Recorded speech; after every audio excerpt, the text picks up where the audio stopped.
They said she would destroy the kingdom, so they buried her alive for 7 years, chained her in darkness while wolves above danced under the moon, starved her, beat her, tried to break what they feared most, a girl marked by prophecy, branded as cursed, and forgotten like rotting meat beneath stone.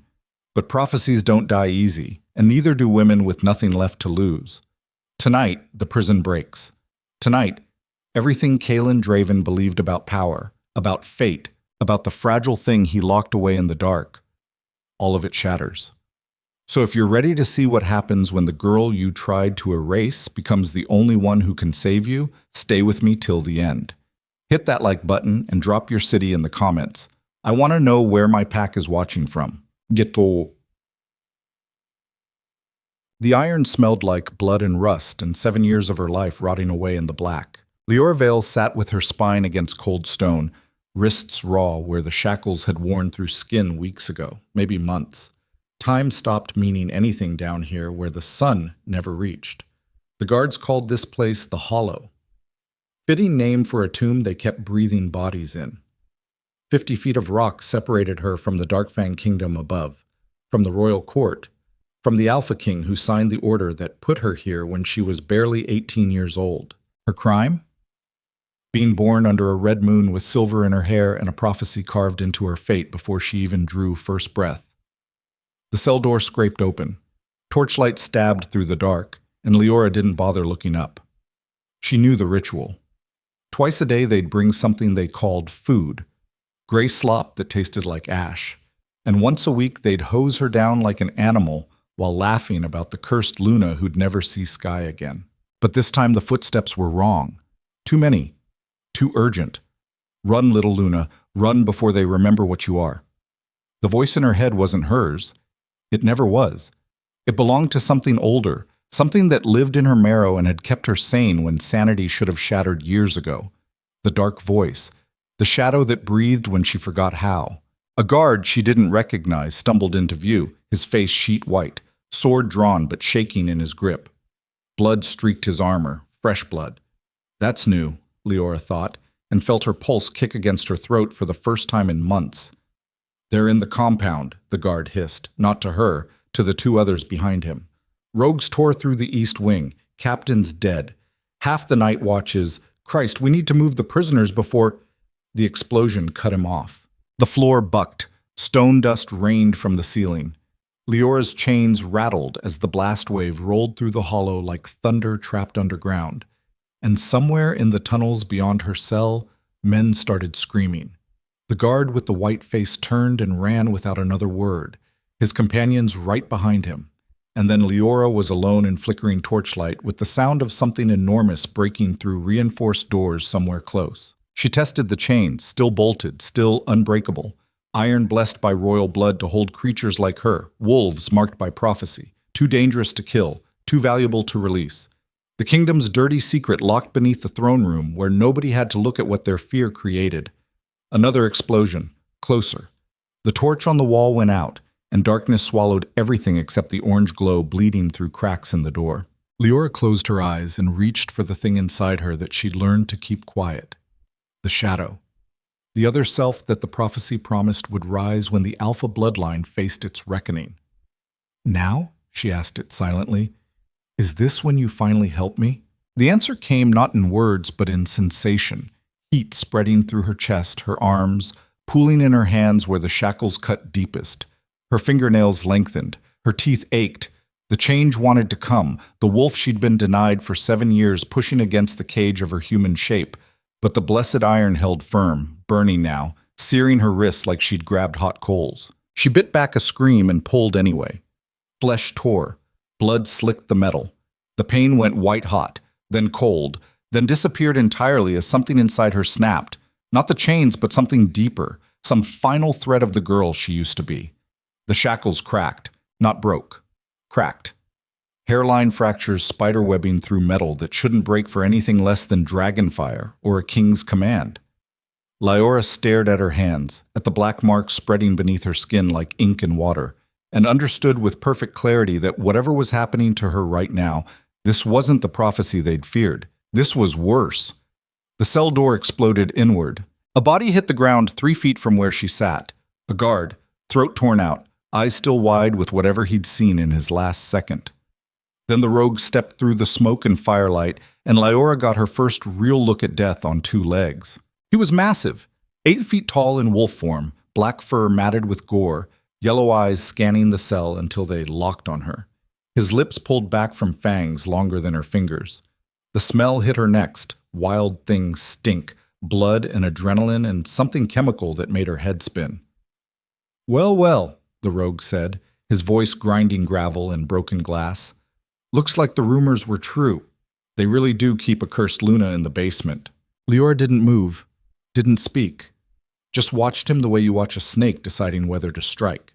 The rogue tilted his head, studying her chains, her torn wrists, the silver streaks in her filthy hair that marked her as something other than common wolf. "You know what the funny part is? We didn't even come here for you. We came to send King Kalen a message. Burn his prison, kill his guards, leave a pile of bodies on his doorstep so he knows the free packs don't bow to Darkfang tyrants." He took a step closer. The floor creaked under his weight. "But now I'm thinking maybe we take you instead, Prophecy Girl, the one who's supposed to destroy the Alpha bloodline. Hell, maybe we ransom you back to him. Maybe we kill you ourselves and save everyone the trouble. What do you think, little Luna? You got a preference how you die?" Lyora met his yellow eyes and smiled. Blood from her torn wrists dripped between her fingers, and the cracks in her shackles spread wider. "I think," she said quietly, "you should have kept running." The chains shattered. What happened next came in flashes, too fast for thought, pure instinct taking over where reason used to live. Her body moved before her mind caught up. She was on her feet, then she was airborne. Then her hand was around the rogue's throat, and they were crashing through the cell wall into the tunnel beyond. Stone exploded. He roared. She drove him into the ground hard enough to crack bone, and felt something surge through her that wasn't rage, wasn't fear, wasn't anything human. The shadow inside her sang. "Yes," it whispered, "like this. Show them what cursed really means." Her fingers tightened. The rogue clawed at her arm, his superior strength suddenly meaningless against whatever had possessed her. His eyes bulged, his windpipe collapsed. She could feel his pulse hammering against her palm, could hear the wet wheeze of his last breath trying to squeeze past crushed cartilage, and some distant part of her brain screamed that this wasn't her. She wasn't a killer. She'd never hurt anyone except in self-defense. But that voice was drowning under the tide of 7 years' worth of rage, finally finding a target. She killed him, dropped his body and stood there shaking, his blood hot on her hands, and felt absolutely nothing except hunger for more. The tunnel stretched both directions into darkness. Smoke poured from breached cells. Somewhere close, steel rang on steel. Guards fighting rogues, rogues killing guards. The whole hollow turning into an abattoir with her standing at the center like the eye of a storm that hadn't finished building yet. Lyora looked down at her hands, at the black marks fading back beneath her skin, and knew with bone-deep certainty that the prophecy everyone feared hadn't even started. This was just the opening act. The real show, the one where she either saved the kingdom or burned it to ash, that was still coming. She ran, not towards safety, toward the surface, toward 7 years of questions that needed answers, toward the Alpha King who'd condemned her, toward the throne room where her fate had been decided by men who never once looked her in the face. The hollow was burning. Let it burn. Let the whole kingdom see what happens when you bury a wolf alive and expect her to stay down. Lyora Vale was done being afraid. The Shadow Forest earned its name honestly. Trees so old they'd watched kingdoms rise and fall, grew so thick overhead that noon looked like dusk and midnight was pure void. The undergrowth swallowed sound. Animals that lived here had evolved to move silent, and the few travelers stupid enough to enter without a death wish usually didn't leave with their minds intact. The forest didn't just kill you, it made you forget which direction to run before it started eating. Lyora had been here 3 days and was starting to understand why her ancestors called it sacred ground. She crouched in the hollow of a massive oak, gnawing on raw rabbit and watching the tree line for signs of pursuit. The escape from the hollow had cost her. Her wrists still bled through makeshift bandages torn from a dead guard's shirt. Her ribs screamed where she'd taken a hit during the fight up through the tunnels. Every muscle felt like tenderized meat, And the voice in her head, the shadow, the thing that had given her strength to break chains and kill a rogue twice her size, had gone quiet again, leaving her alone with the aftermath. She'd killed 6 men getting out. Maybe 7. Lost count after the 3rd guard went down with her fingers wrapped around his face. The memory sat heavy in her stomach alongside the rabbit, but she couldn't afford guilt. Not yet. First survive. Process later. If there was a later. The forest moved around her in ways that didn't follow normal rules. Shadows stretched when they should shrink. Wind blew from no direction. Twice she'd seen shapes between the trees, massive wolves, bigger than any normal pack animal, watching her with eyes that reflected moonlight, even though the canopy blocked the sky. They never approached, just observed, like they were waiting for something. "They smell what you are becoming," the voice whispered, startling her. It had been silent so long she'd started hoping it had died with the adrenaline. The old blood. The power you unlocked when you broke the chains. "You're waking up, little Luna, and they want to know if you're worthy." Worthy of what? Leora spoke aloud because keeping it all internal felt like madness. Her voice sounded wrong here, too small, too human, of leading them, of becoming what the prophecy promised. The prophecy said I'd destroy the Alpha bloodline. No. Men said that. The actual prophecy said you'd be there when the bloodline fell. They assumed you'd be the weapon. Didn't occur to them you might be the shield. Leora finished the rabbit and tossed the bones into the underbrush. Her hands were still shaking. 3 days without real sleep, running on nothing but survival instinct and stolen food, and now she was having philosophical debates with the voice that lived in her DNA. Perfect. So what am I supposed to do? March back to Darkfang and tell King Kalen, "Hey, sorry about being the cursed Luna you imprisoned for 7 years, but actually I'm here to save you." Think he'll believe that before or after he rips my throat out? You're not ready to face him. Not yet. First you need to remember what they made you forget. The words landed strange. I didn't forget anything. You forgot everything. They didn't just chain your body, little Luna. They bound your wolf, suppressed your memories, made you human so you couldn't access what scares them most. But you're free now. The binding's breaking. Soon you'll remember who you really are. A branch snapped behind her. Leora spun, dropping into a crouch, every nerve firing. Her vision sharpened. The shadows between the trees suddenly outlined shapes she'd missed. 3 wolves, massive and ink-black, standing 20 yards back with their heads low and ears forward. Not attacking. Not yet. Just watching with eyes that held too much intelligence for animals. The largest one stepped forward.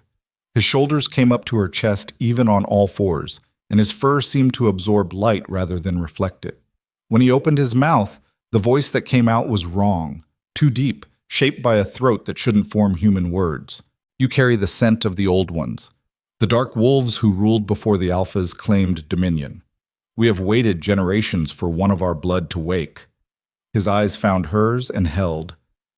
Are you her? Are you the shadow that will rise when the moon bleeds?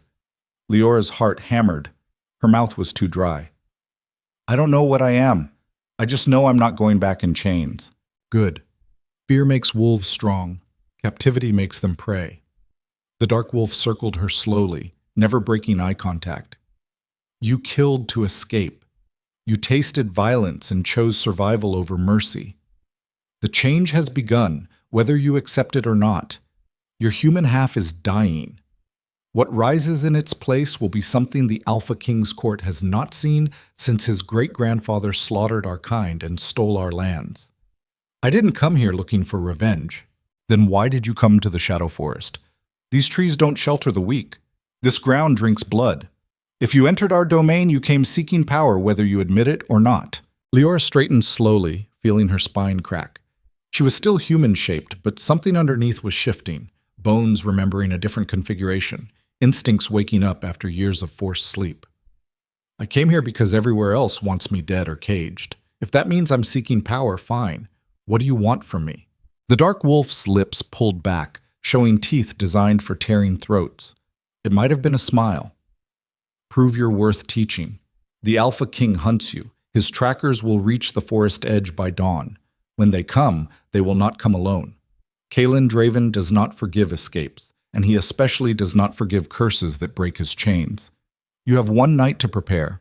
We will watch. If you survive, we will consider whether you're ready to learn what your bloodline forgot." Then he was gone. All three of them vanished into shadows that hadn't been deep enough to hide bodies that large. Leora stood alone in the clearing, breathing hard, processing what just happened and finding no good answers. The Alpha King was coming. Of course he was. She'd embarrassed him, broken out of his unbreakable prison, killed his guards, and disappeared into the one place his authority didn't reach. Men like Kaelin didn't tolerate that kind of disrespect. He'd come personally, if only to make an example of her corpse. Fine. Let him come. 7 years was enough running, enough hiding, enough being the thing everyone feared but nobody actually faced. If Kaelin Draven wanted to finish what he started when he signed her death warrant, she'd give him the chance. But this time she wouldn't be chained. This time she'd be ready. Kaelin Draven stood on the Hollow's ruins and felt nothing but cold, focused rage. The prison his grandfather built, the fortress that had held 3 generations of threats to the throne, was now a smoking crater with 73 dead guards and 50 escaped prisoners painting targets on his kingdom's back. The rogues who attacked were already gone, melted back into whatever holes they crawled from, but the damage was done.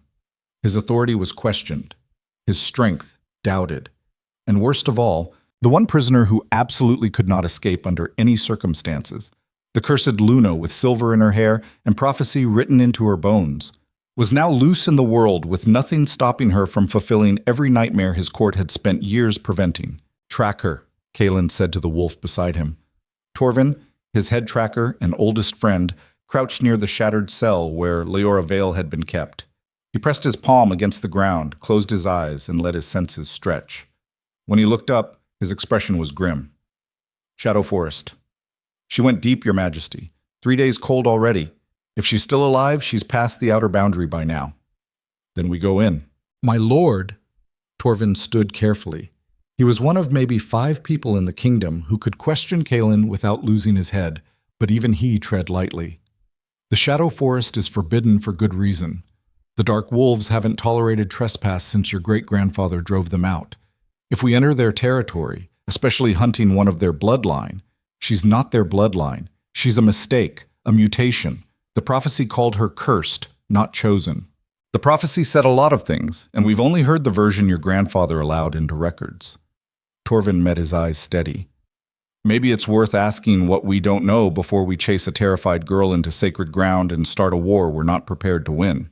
Kaelin's hand moved to his sword before conscious thought, pure alpha reflex, the need to dominate any challenge, even from allies. He forced his fingers to relax. Torvin wasn't wrong. The official prophecy was 3 lines etched into gold and kept in the royal vault. "Silver child born on blood moon shall rise when the kingdom falls. She will stand at the Alpha's side when the throne faces its end. Her hand will hold the blade that cuts the final thread." His grandfather had interpreted that as clear threat, a Luna destined to kill the king. So they'd caged her before she grew strong enough to try. But what if there were more? What if the prophecy didn't end with those 3 lines? "How long to assemble a hunting party?" Kaelin asked. 6 hours if we pull from the royal guard. 12 if you want trackers who actually know the forest. We don't have 12. She's moving, which means she's not broken yet. Every hour we wait is another hour for her to find allies or discover what she's capable of. Kaelin turned from the ruins and started walking toward his horse. "Gather whoever's ready. We leave at dawn." "And if the Dark Wolves intervene?" Kaelin swung into his saddle and looked down at the man who'd saved his life in 3 different wars. "Then we remind them why my family rules the Darkfang Kingdom, and they hide in shadows." Dawn came cold and gray and found Leora awake in the trees. She'd climbed during the night, putting 30 feet of oak between herself and anything that hunted at ground level. Sleep hadn't been an option anyway. Every snap of a branch, every rustle of leaves, every distant howl set her nerves screaming that they were here, the king's hunters, coming to drag her back or finish what the prison started. But so far nothing. Just the forest breathing around her and the voice in her head offering commentary she didn't ask for. "They're close," it whispered. "Can't you feel it? The pressure in the air, the way the forest is holding its breath." Leora scanned the ground below and saw only shadows and undergrowth. Her eyes had adjusted to the permanent dusk, picking out details she would have missed a week ago. moss patterns, deer trails. The difference between wind-moved branches and something heavier passing through. Her senses were sharpening by the hour, human limits falling away as the thing underneath pushed closer to the surface. She was changing, had been since the chains broke. Not just mentally, physically. Her reflection in a stream yesterday had shown eyes more gold than brown, her canines slightly longer, her movements unconsciously predatory in ways they'd never been. The wolf was coming whether she invited it or not. 7 years of suppression breaking down in days. The question was whether she'd stay sane when it finished arriving. A horn sounded in the distance. One long note, then silence. Hunting call. They'd entered the forest. "There," the voice said. "Do you hear them? 12 wolves, seasoned trackers, and the king himself leads them. He's come for you personally." "How do you know that?" "I can taste his power on the wind. Alpha bloodline, old and strong.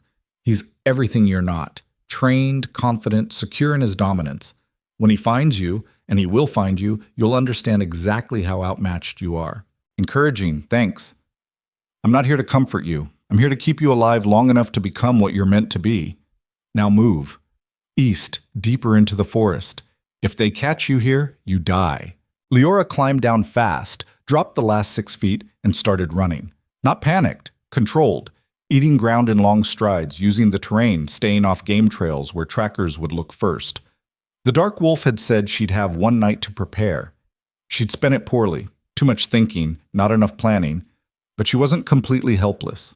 7 years in a cell taught you how to stay quiet, how to control your breathing, how to make yourself small when violence came looking. All skills that translated well to hunted.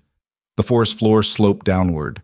She followed the grade, moving through patches of mist that clung to low ground, her footfalls muffled by moss and centuries of leaf rot. Behind her, the hunting horn sounded again. Closer. They were tracking her efficiently, cutting off angles, hurting her east exactly where she was already running. She stopped, tested the air, tried to think like a predator instead of prey. They weren't just tracking, they were driving her, which meant they'd already mapped her possible routes and set up an ambush somewhere ahead. Standard pack tactics: force the target toward a kill zone and finish it there. Unless she went a direction they didn't expect. Leora turned north and climbed. Not into trees this time, up the slope, toward higher ground where the mist thinned and she'd have visibility. It cost her speed but bought her position, and right now knowing where the hunters were mattered more than distance. She crested a ridge and dropped prone behind an outcrop of stone, breath coming hard, and risked a look back the way she'd come. There, 40 yards below, moving through the mist like ghosts. 12 wolves in partial transformation, bipedal and armed, spreading out in textbook search formation with one massive figure at the center. Even at this distance, she knew him. Kalen Draven, the Alpha King, the man who'd signed her away to darkness without ever meeting her eyes. He was bigger than she'd expected. Over 7 feet in his war form, muscle moving under midnight fur, a longsword strapped to his back that looked proportional in his hands but would have been ridiculous on anyone else. His posture radiated the kind of confidence you only got from never losing, and when he turned his head scanning the forest, his eyes flashed gold-white with alpha dominance. "That's your enemy," the voice said softly. "The man who stole 7 years of your life. The king who kept you in chains while the world forgot you existed. How does it feel, looking at him, knowing he could kill you with one hand?" Leora didn't answer. Couldn't. Her throat was too tight with something halfway between terror and rage. Kalen raised his hand. The hunting party stopped. He crouched, pressed his palm against the ground, the way his tracker had done at the prison, and went perfectly still for 3 heartbeats. Then his head snapped up, and his eyes found her across 40 yards of forest and morning mist. Their gazes locked. For one suspended moment, Leora forgot to breathe. His expression shifted. Surprise, calculation, something else she couldn't name. And then he was moving, closing the distance between them with impossible speed, his pack scattering left and right to cut off her retreat. She ran. East this time, no choice, back toward wherever they'd been hurting her because at least that direction was still open. Her lungs burned. Branches tore at her clothes. Behind her she could hear them coming, 12 trained killers moving like water through terrain they knew, and she didn't, and the gap was closing fast. The ground disappeared. She'd been running blind, trusting her feet, and suddenly there was nothing underneath. She pitched forward into empty air, arms windmilling, the world tilting sideways as gravity claimed her. She fell 10 feet and hit water so cold it stopped her heart. A river. Fast-moving, glacier-fed, the kind that killed you through hypothermia before you drowned. Lyora broke the surface, gasping, already numb, the current grabbing her and slamming her into rocks that turned her ribs into agony. She tried to swim, but her muscles wouldn't respond. Tried to shift into wolf form, but the shock had locked her halfway. Water filled her mouth. She went under. This is it, she thought with strange clarity. 7 years surviving the hollow, just to drown in a forest river, while the king who condemned her watches from the bank. Fitting end for a cursed Luna. Then something massive hit the water beside her, and an arm like an iron bar wrapped around her chest. She was hauled against a body radiating furnace heat, and through water-blurred vision, she saw Kaelin's face inches from hers, his expression carved from stone as he fought the current with her dead weight in his arms. He dragged them both to the shallow side, dropped her on gravel, stood there breathing hard, soaked to the bone, his pack gathering on the bank behind him while he stared down at the half-drowned girl he'd just pulled from death. You... Kaelin's voice was all gravel, an alpha command. You're supposed to be the thing that destroys my kingdom. Look at you. You can't even survive a river. Lyora coughed up water and glared at him through tangled hair. Her whole body was shaking, useless with cold and shock, but her mouth still worked. Then why'd you jump in after me? The question landed hard. She saw it in the way his jaw tightened, the flicker behind his eyes that said he didn't have an answer he liked. Behind him, his tracker, Torvin, she remembered from court records, looked equally confused. Because, Kaelin said slowly, like he was figuring it out as he spoke, you're not dying until I understand what you are. He reached down, his hand wrapped around her throat. His hand around her throat wasn't squeezing. Not yet. Just resting there with enough pressure to remind her exactly how fragile the line between breathing and not breathing really was. Kaelin's palm was hot against her frozen skin, and Lyora could feel her pulse hammering against his fingers like a trapped bird beating itself to death against cage bars. She didn't fight, didn't beg, just met his eyes and waited for whatever came next, because struggling now would only prove she was still prey. The Alpha King studied her face like he was reading a text written in a language he'd forgotten. His pack stood behind him in a loose semicircle, weapons drawn but lowered, waiting for his command. Nobody spoke. The only sound was water rushing over rocks and Lyora's ragged breathing trying to pull oxygen past the weight of his hand. 7 years, Kaelin said quietly.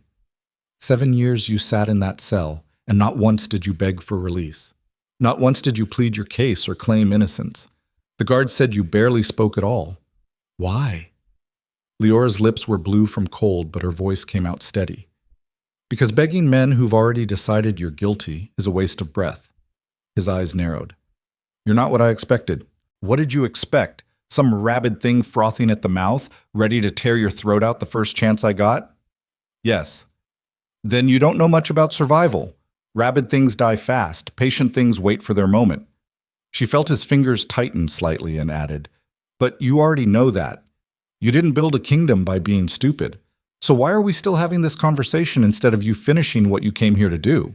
The question hung between them like smoke. Behind Kaelin, his tracker Torvin shifted his weight, clearly uncomfortable with how long this was taking. The rest of the hunting party looked equally confused. They'd come to kill or capture, not interrogate half-drowned prisoners on riverbanks. Kaelin's thumb brushed the side of her throat, feeling the pulse point, and something crossed his face too fast to name. The prophecy says you'll stand at the Alpha's side when the throne faces its end, not against, not opposing, beside. So I'm starting to wonder if my grandfather read it wrong. He released her throat and stepped back.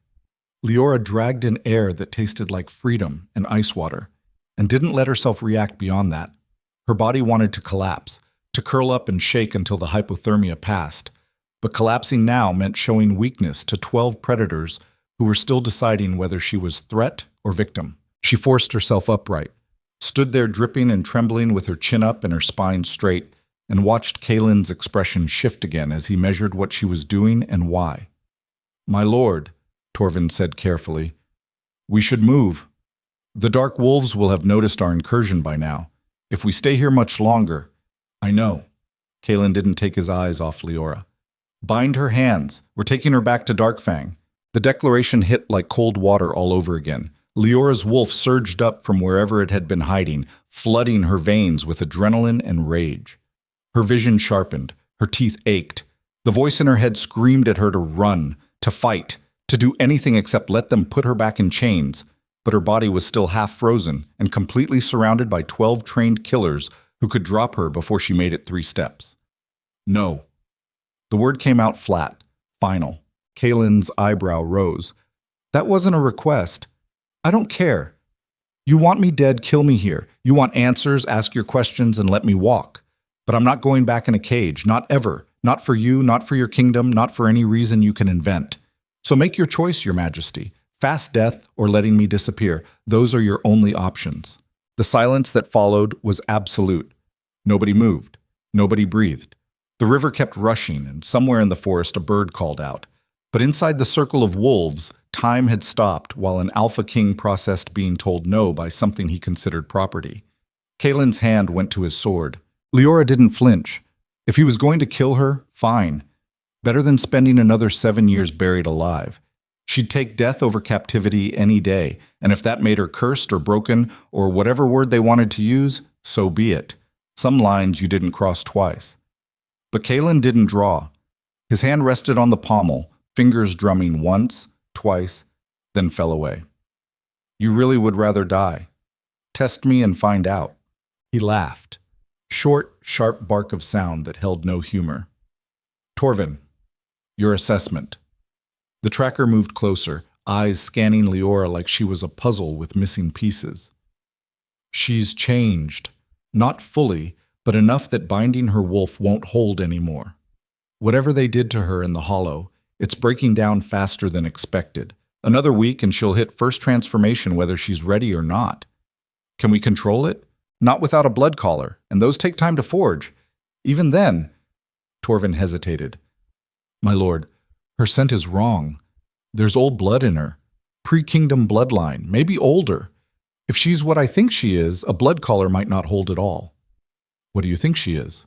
Dark wolf descendant, probably direct line given the silver in her hair, which means the prophecy wasn't about destroying the alpha bloodline through violence. It was about replacing it with something that predates your claim to the throne. The words landed like grenades. Every wolf in the hunting party tensed. Weapons came up. The air went thick with the kind of violence that erupts when pack hierarchy gets questioned, and Leora found herself at the center of 12 sets of eyes that had just reclassified her from nuisance to existential threat. Kalen held up one hand. His pack froze. The discipline was absolute, instant, the kind of control that came from years of dominance, and the unshakable knowledge that disobeying the alpha meant death. If that's true, Kalen said slowly, then keeping her alive is either the smartest thing I've ever done or the biggest mistake in Darkfang history, and I don't make mistakes.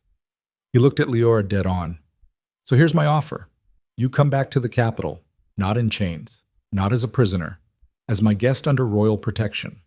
You answer my questions about what happened in the Hollow, what you're becoming, and what the prophecy actually means. In exchange, I give you resources to survive your first transformation, access to records about your bloodline, and safe harbor from every other pack that's going to come hunting once word spreads you're free. And when I'm done answering questions, what then? Then we figure out if the prophecy makes us enemies or allies, together, like civilized wolves instead of animals tearing at each other's throats. Leora searched his face for the lie, the angle, the trap hidden in words that sounded too reasonable to be real. But Kalen's expression was stone, unreadable, and behind him Torvin gave the smallest nod like he was vouching for the offer's sincerity. The voice in her head spoke up. He's afraid of you. That's why he's negotiating. He pulled you from the river because some part of him knows you're not the enemy his grandfather painted. But trust is a weapon, little Luna. If you go with him, you walk into the heart of the kingdom that tried to erase you. One wrong move and you'll wish you'd drowned. How do I know you won't just lock me up the second we're through your gates? Kalen smiled, thin and cold. You don't. That's called faith. Something I'm extending to you right now by not putting a sword through your chest for what you did to my guards. So take the offer or don't. But decide fast. We've been in Dark Wolf territory too long already, and I'd rather not fight a war today if I can avoid it. Lyora looked at the forest behind her, at the shadows between trees that might hide allies or enemies, or just more things that wanted her dead. Then back at Kaelin, at the man who'd condemned her without trial and was now offering protection without guarantee. The smart choice was obvious. Go with him, trade temporary safety for information, learn what she was becoming before it finished arriving. The proud choice was walking away and surviving alone until the forest or the transformation killed her. She'd spent 7 years being smart, being patient, surviving by not making waves. Maybe it was time to be proud. Fine, Leora said. I'll come. But the second you put me in a cell, prophecy or not, I'll burn your kingdom down from the inside. That's not a threat. It's a promise written in the same blood that gives you authority. We clear? Kaelin extended his hand. Crystal. She took it. His grip was crushing, designed to test whether she'd pull away, but Leora held firm and squeezed back hard enough to feel his bones grind. They stood there, locked hand to hand, two apex predators taking measure of each other, until Kaelin released her first and turned to his pack. We're heading back, standard formation. She stays in the center. Anyone touches her without my direct order loses their hand. Move. The journey back to Darkfang took 6 hours through terrain that got steadily less hostile the farther they moved from Shadow Forest. Leora walked in the middle of the formation with Torvin to her left and a massive red wolf named Garrick to her right, both of them close enough to grab her if she bolted but far enough to avoid crowding. Kaelin led from the front, setting a brutal pace that had her lungs burning by hour 3. Nobody spoke to her. Nobody acknowledged her beyond occasional glances that measured threat level and probability of violence. She was cargo. Valuable cargo, maybe dangerous cargo, but still just an object being transported from point A to point B under guard. Fine by her. The silence gave her time to think. She'd made a choice back at the river. Possibly a stupid one, definitely a risky one. Going back to the kingdom that had imprisoned her meant walking into the wolf's den with nothing but Kaelin's word she wouldn't end up chained again. And royal words had a history of meaning exactly nothing when convenient. But running meant staying ignorant. The Dark Wolves had called her bloodline old. Torvin had confirmed it. Something in her DNA connected to the wolves who ruled before the alphas. And if she wanted to understand what she was becoming, what the prophecy actually meant versus what men had decided it meant, she needed access to records, to history, to knowledge that only existed in places like royal libraries and sealed vaults. So she'd gamble, trade temporary vulnerability for long-term power, learn everything she could, survive her first transformation, and then decide whether the Alpha King was ally or enemy. You're rationalizing, the voice said. The real reason you agreed is simpler. You're tired of running, tired of being afraid. 7 years in the dark broke something in you, and now you'd rather face the danger head-on than spend one more day looking over your shoulder. Maybe. Probably. Leora was too exhausted to argue with the voice that lived in her skull. The forest thinned. Trees gave way to cultivated land. Farms, roads, the outer sprawl of civilization built on wolf-pack labor and alpha dominance. People saw them coming and scattered. Word would spread fast. The king returning from the Shadow Forest with a hunting party and one prisoner who wasn't bound or bloodied. They'd talk, speculate. By nightfall, half the kingdom would know the cursed Luna was back. The capital rose on the horizon like a threat-made architecture. Stone walls 30 feet high, guard towers at every corner, the royal castle dominating the center with its black spires and gold-trimmed banners snapping in wind that smelled like industry and too many bodies packed together. Darkfang. Heart of the kingdom. The place where she'd been sentenced without trial and dragged away screaming while the court watched in silence. Coming back felt like swallowing broken glass. The gates opened at Kaelin's approach. Guards saluted. Citizens pressed themselves against walls to let the hunting party pass, their eyes tracking Lyora with expressions ranging from curiosity to naked fear. She kept her spine straight and her face blank, refusing to give them the satisfaction of seeing her flinch. They climbed through districts that got progressively richer. Merchant quarter gave way to noble estates. Estates gave way to castle grounds. By the time they reached the main courtyard, Leora's legs were shaking from exhaustion, and her wet clothes had started to chafe skin raw. But she walked through the castle doors under her own power with her head up and her jaw set. Kaelin led her through corridors lined with portraits of dead kings and trophy heads mounted like warnings. Servants scattered at his approach.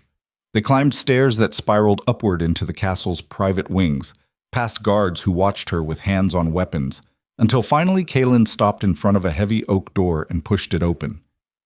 "Your room," he said. Leora stepped inside and stopped. Not a cell. An actual bedroom.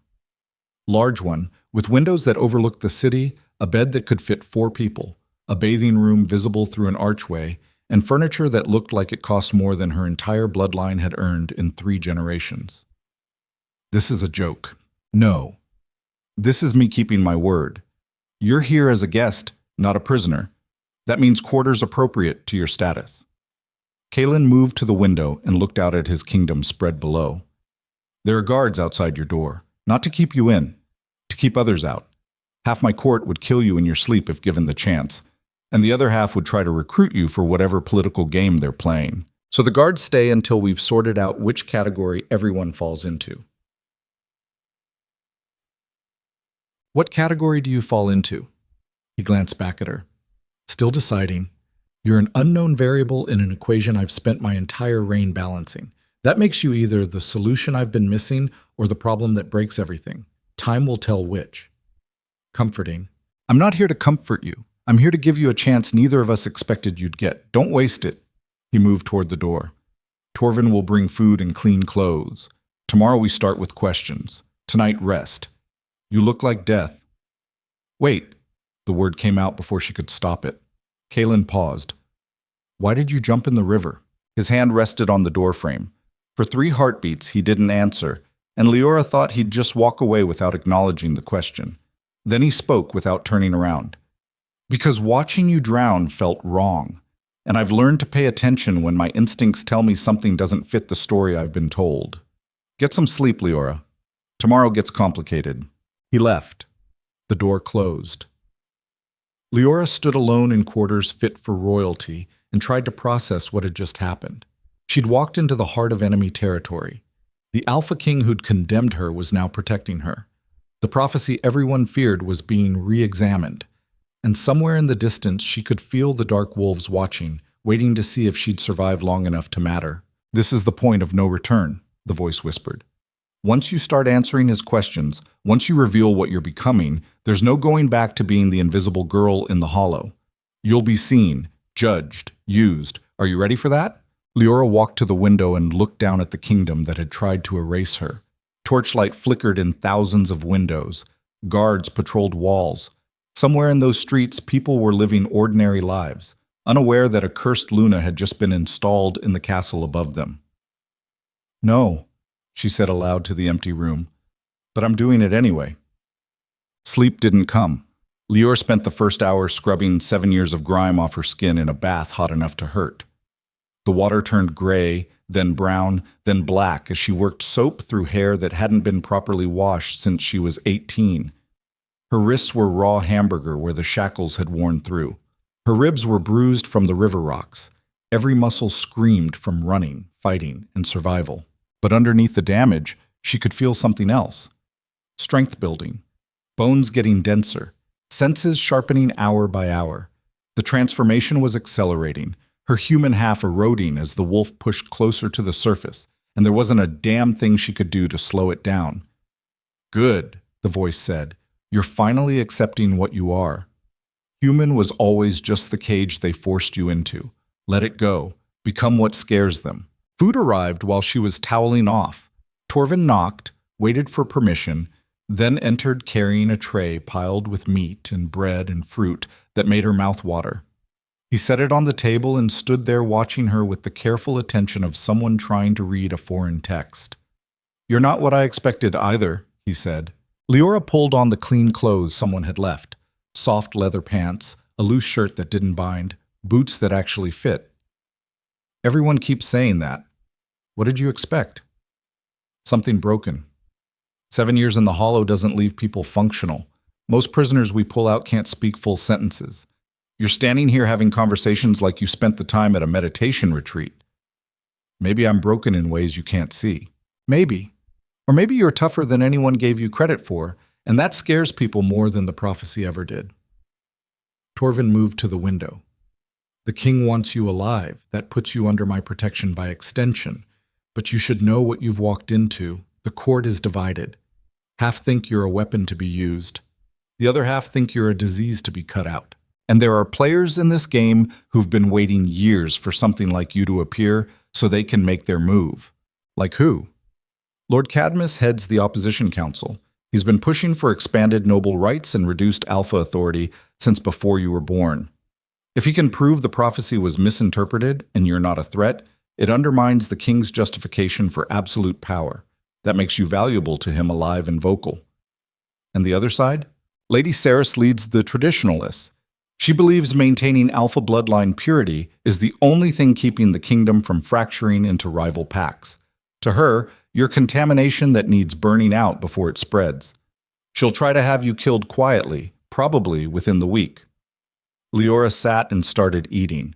The food was better than anything she'd tasted in 7 years, and she had to force herself to slow down before she made herself sick. So I'm a political football. You're a symbol. Those are more dangerous than weapons because symbols can mean whatever people need them to mean. Right now you mean revolution to Cadmus and extinction to Ceres. The king is trying to figure out what you mean to him before one of them forces his hand. What do you think I mean? Torvin smiled, thin and sharp. I think you're the thing that breaks the stalemate. One way or another, your presence here is going to force everyone to choose sides. That choice will define the kingdom's future. So the question isn't what I think you mean. It's what you think you mean. Because like it or not, you're about to reshape Darkfang just by existing inside these walls. He left before she could respond. The door closed. Leora finished eating in silence and tried not to think about how many ways she could die in the next 24 hours. The moon rose outside her window, full and heavy, pulling at something deep in her chest. Her wolf stirred. Not the shadow voice, but the actual animal part of her, the thing that wanted to run and hunt and howl at the sky. It pressed against her skin from the inside, testing the boundaries, and Leora had to grip the table edge to keep from changing right there. Soon, the voice promised. Very soon you won't be able to stop it. When the moon bleeds next week, the transformation will complete whether you're ready or not. And then everyone will see what the Dark Wolf bloodline can do when it stops pretending to be human. A knock at the door. Not Torvin this time. Softer. Uncertain. Come in, Leora called. A girl entered, maybe 16, wearing servant clothes and carrying fresh linens. She kept her eyes down and her movements small, the universal body language of someone trying to be invisible. But when she set the linens on the bed and turned to leave, Leora caught her wrist. Wait, what's your name? The girl flinched. Mara, miss. You don't have to call me miss. I'm not nobility. Why are you afraid? Because you're the cursed Luna. Everyone says you're going to kill the king and burn the kingdom. I shouldn't even be in here, but someone has to change the bedding, and I drew the short straw, and I promise I'm not here to hurt you or spy or anything. I just need to finish my work and leave before— Breathe, Leora said gently. She released the girl's wrist. I'm not going to hurt you, and I'm not cursed. I'm just a wolf who got dealt a bad hand and is trying to figure out what comes next. Same as you, probably. Mara looked up for the first time. Her eyes were wide and dark and held the kind of exhaustion that came from working too hard for too little while trying to stay beneath notice. You really don't want to destroy everything? I really don't. I just want to survive long enough to understand what's happening to me. That's not heroic. It's not villainous. It's just human. But you're not human. You're— Mara stopped, swallowed hard. Sorry, that was rude. It was honest. And you're right. I'm not human anymore. I'm something older. Something the kingdom forgot about or tried to erase. But that doesn't make me evil, just different. And different scares people more than actual threats because they can't predict what different will do. Mara finished with the linens in silence, but her movements had lost their terrified edge. When she reached the door, she paused. Luna, if you're really not here to destroy things, you should know people are talking. The servants, I mean. We hear everything the nobles say when they think we're not listening. And they're planning something. I don't know what, but it's big, and it involves you, and it's happening soon. Who's planning? I don't know names, just that it's more than one faction. Like they've found common ground even though they hate each other. That's never good. When enemies agree, someone bleeds. She slipped out before Leora could ask more questions. The door clicked shut. Leora stood alone with the moonlight streaming through her window and the weight of borrowed time pressing down on her shoulders. Enemies agreeing meant a united front, which meant whatever was coming, it was big enough to make rival factions put aside their differences, and she was standing right in the center of whatever was about to explode. "Now do you understand?" the voice asked. "You didn't walk into the wolf's den. You walked into a powder keg. And someone is about to light the match." Leora moved to the bed and lay down fully clothed with a knife she'd palmed from the dinner tray tucked under her pillow. Sleep was impossible. Rest was a joke. But she closed her eyes anyway and tried to quiet the wolf that was pacing inside her chest, counting down to the moment when everything she'd been would burn away and what rose from the ashes would either save the kingdom or destroy it. Either way, the cursed Luna had returned, and before the next full moon rose, the Alpha King would have his answers, even if those answers killed them both. Dawn came with the sound of steel on stone. Leora jerked awake with the knife already in her hand, every nerve screaming threat before her brain caught up to identify the source. Guards changing shift outside her door. Just routine. Nothing hunting her yet. She forced her breathing to slow and sat up, muscles stiff from sleeping in clothes with a weapon clutched against her chest like a child's comfort toy. The moon had set hours ago, but she could still feel its pull in her bones, a low thrum that reminded her the clock was ticking. 1 week until the blood moon, 1 week until her body finished what the broken chains had started, and she transformed into something the kingdom hadn't seen in 3 generations. The question was whether she'd still be sane when it happened. A knock, Torvin's voice through the wood. "King wants you in the war room now." No breakfast, no preparation, just straight into whatever interrogation Kaelin had planned. "Fine." Leora splashed water on her face, ran fingers through tangled hair, and opened the door to find Torvin waiting with 2 guards she didn't recognize flanking him. "They're for show," Torvin said before she could ask. "Noble court convenes this morning. Can't have you walking through the halls unescorted without it looking like you're being given special privileges. Politics." "I hate politics." Everyone does. That's why the people good at it run kingdoms, and the rest of us just try to survive their decisions. They walked through corridors already busy with servants and minor nobles preparing for whatever circus passed for governance in Darkfang. Eyes tracked Leora from every corner. Whispers followed her like smoke. Some faces showed fear. Others showed calculation. A few showed naked hatred barely restrained by the guards at her back. 7 years ago, she'd been dragged through these same halls in chains, screaming prophecies nobody wanted to hear while the court watched in silence and the Alpha King signed her life away without meeting her eyes. Now she walked free under royal protection, and the power dynamic had shifted in ways nobody quite knew how to process. Change always drew blood. The only question was whose. The war room sat in the castle's heart, windowless and reinforced with stone thick enough to survive siege weapons. Kaelin stood at a table covered in maps and reports, still wearing yesterday's hunting leathers like he hadn't slept either. Lord Cadmus and Lady Ceres flanked him on opposite sides, their mutual hostility so thick you could taste it. "Sit," Kaelin said without looking up. Leora sat. The guards took positions at the door. Torvin remained standing at her shoulder, close enough to intervene if things went wrong. Lady Ceres spoke first, her voice dripping aristocratic contempt. "This is unconscionable, Your Majesty.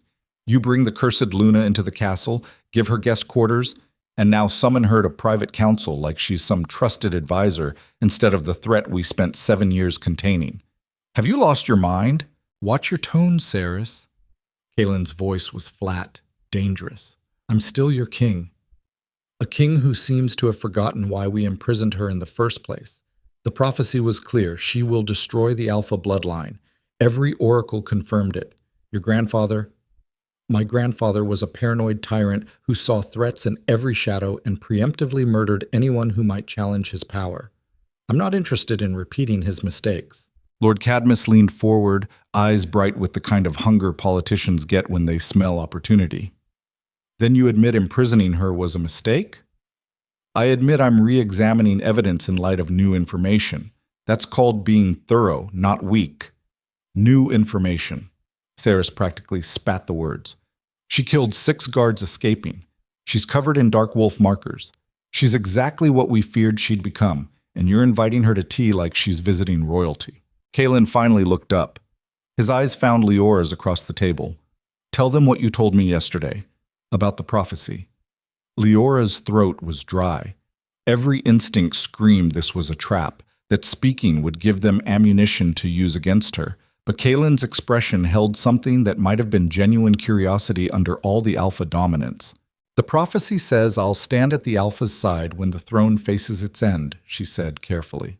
"Not against. Beside. That's not the same as destroying. It could mean protecting. Or it means you'll be there to watch him fall." Ceres's smile was all teeth. Standing beside someone doesn't prevent betrayal. It enables it. Ask any king murdered by his trusted advisors. Enough!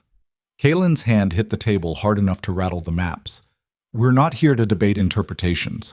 We're here because someone is planning to move against this throne, and I need to know if it involves the woman sitting across from me." The words hung like poison gas. Leora felt her pulse spike. "What are you talking about?" Intelligence came in overnight. Multiple noble houses coordinating in secret. Weapons moving through back channels. Gold-changing hands between families who've hated each other for decades. All of it pointing towards some kind of coordinated action, and all of it started the moment word spread that you'd escaped the Hollow. "You think I'm part of it?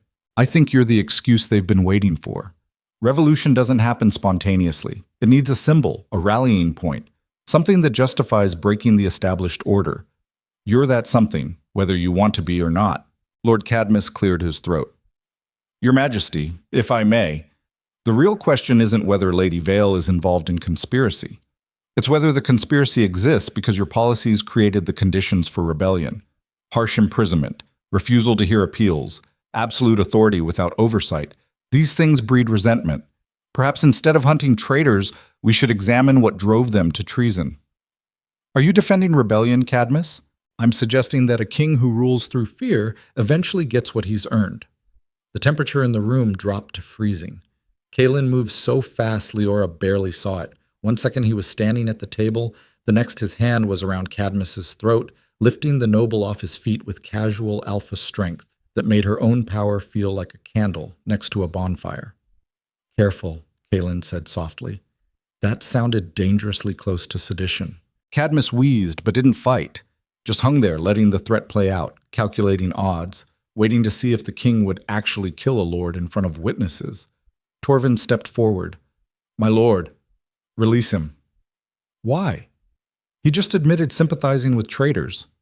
He admitted the obvious, that fear breeds resistance. Killing him proves his point and gives the rebellion a martyr. Is that what you want?" The silence stretched. Leora watched Kalen's face, saw the war happening behind his eyes. Rage versus reason, alpha instinct versus strategic thinking. This was the man who'd condemned her without trial, who ruled through dominance and expected absolute obedience. But this was also the man who jumped in a river to save her when letting her drown would have solved all his problems. Which version would win? Kalen dropped Cadmus. The noble hit the floor gasping. "Get out, both of you. And if I find evidence you're involved in this conspiracy, I'll hang you from the castle walls regardless of your titles." Ceres and Cadmus scrambled out like their lives depended on it. Probably did. The door slammed. Kalen stood there breathing hard, hands clenched into fists, and Leora understood with perfect clarity that the Alpha King was barely holding himself together. Power didn't make you invincible. It just made you a bigger target. And right now Kalen was standing at the center of a target so large it encompassed his entire kingdom. "You should have let me die in the river," Leora said quietly. Kalen looked at her. "Probably, but I've never been good at taking the easy way out." "What do you want from me? You think I can help stop whatever's coming? I've been locked in a hole for 7 years. I don't have allies. Don't have information. I'm barely holding myself together long enough to not transform in the middle of your castle. So what exactly do you think I can contribute here?" "The truth. That's all I've ever wanted. The truth about what you are, what the prophecy means, and whether we're on the same side or opposite ones." He moved to the window slit and stared out at his kingdom. "My grandfather built this throne on blood. My father maintained it through fear. I've tried to rule with strength tempered by justice. But maybe that's not enough. Maybe the system itself is broken, and you're the variable that forces everyone to admit it. That's a lot of weight to put on someone who's barely survived this long. Welcome to monarchy. Everything weighs too much, and nobody tells you how to carry it without breaking. Leora stood and moved beside him at the window. Below, the city sprawled in organized chaos, markets opening, guards patrolling, thousands of lives unfolding without any idea that their king was standing above them, trying to decide whether to save them or burn it all down and start over. If there's really a conspiracy, she said, they're going to make their move soon, before I transform, before you have time to figure out what I am. They need confusion and fear to justify whatever they're planning. I know. That's why I need you to do something for me. The way he said it made her stomach drop. What? Attend the noble court session tomorrow. Stand beside my throne while I address the accusations about your imprisonment. Let them see you alive, unharmed, and under royal protection. Force them to either accept you as legitimate or reveal themselves by trying to kill you in public. You want to use me as bait? I want to smoke out traitors before they're ready to move. Yes, it's dangerous. Yes, you might die. But it's the fastest way to force everyone to choose sides, and we're out of time for subtle approaches. Leora laughed, sharp and bitter. 7 years you kept me in a cage. Now you want me to stand beside your throne and play queen for a day. The irony is almost poetic. I'm not asking you to play anything. I'm asking you to be exactly what you are. A dark wolf bloodline descendant with legitimate claim to power that predates mine. That's going to terrify the traditionalists and embolden the reformers. And somewhere in the chaos, the real conspiracy will show itself. And then what? Then we deal with it together, or we die trying. Either way, at least we'll know where we stand. The wolf inside her stirred, drawn to his words in ways that had nothing to do with strategy, and everything to do with pack instinct, recognizing another predator who'd rather fight than run. Kalen wasn't offering safety. He was offering partnership in the only way alphas knew how, through shared risk and mutual survival. It was the stupidest thing she could possibly agree to. Fine, Leora said. I'll be your bait. But when this explodes, and it will explode, you better be ready to back up everything you just promised. Because if I'm walking into that court, I'm walking in as an equal. Not a prisoner, not a guest. Equal. We clear? Kalen turned and extended his hand. Crystal. She took it. His grip was iron. Hers matched it. They stood there locked hand to hand for the second time in 2 days, and Leora wondered if this was how every great disaster started, with two people too stubborn to back down making promises neither of them could keep. Tomorrow then, Kalen said. Court convenes at noon. Dress appropriately. You're representing something older than my bloodline, and appearances matter. He left. Torvin remained, studying her with that careful tracker's attention that missed nothing. You know this is going to end badly. Probably. You going to try to talk me out of it? Would it work? No. Then I'll just make sure you're still breathing when it's over. Come on. If you're standing beside the king tomorrow, you need clothes that don't look like you stole them from a corpse, and training that keeps you alive when knives start flying. Sick.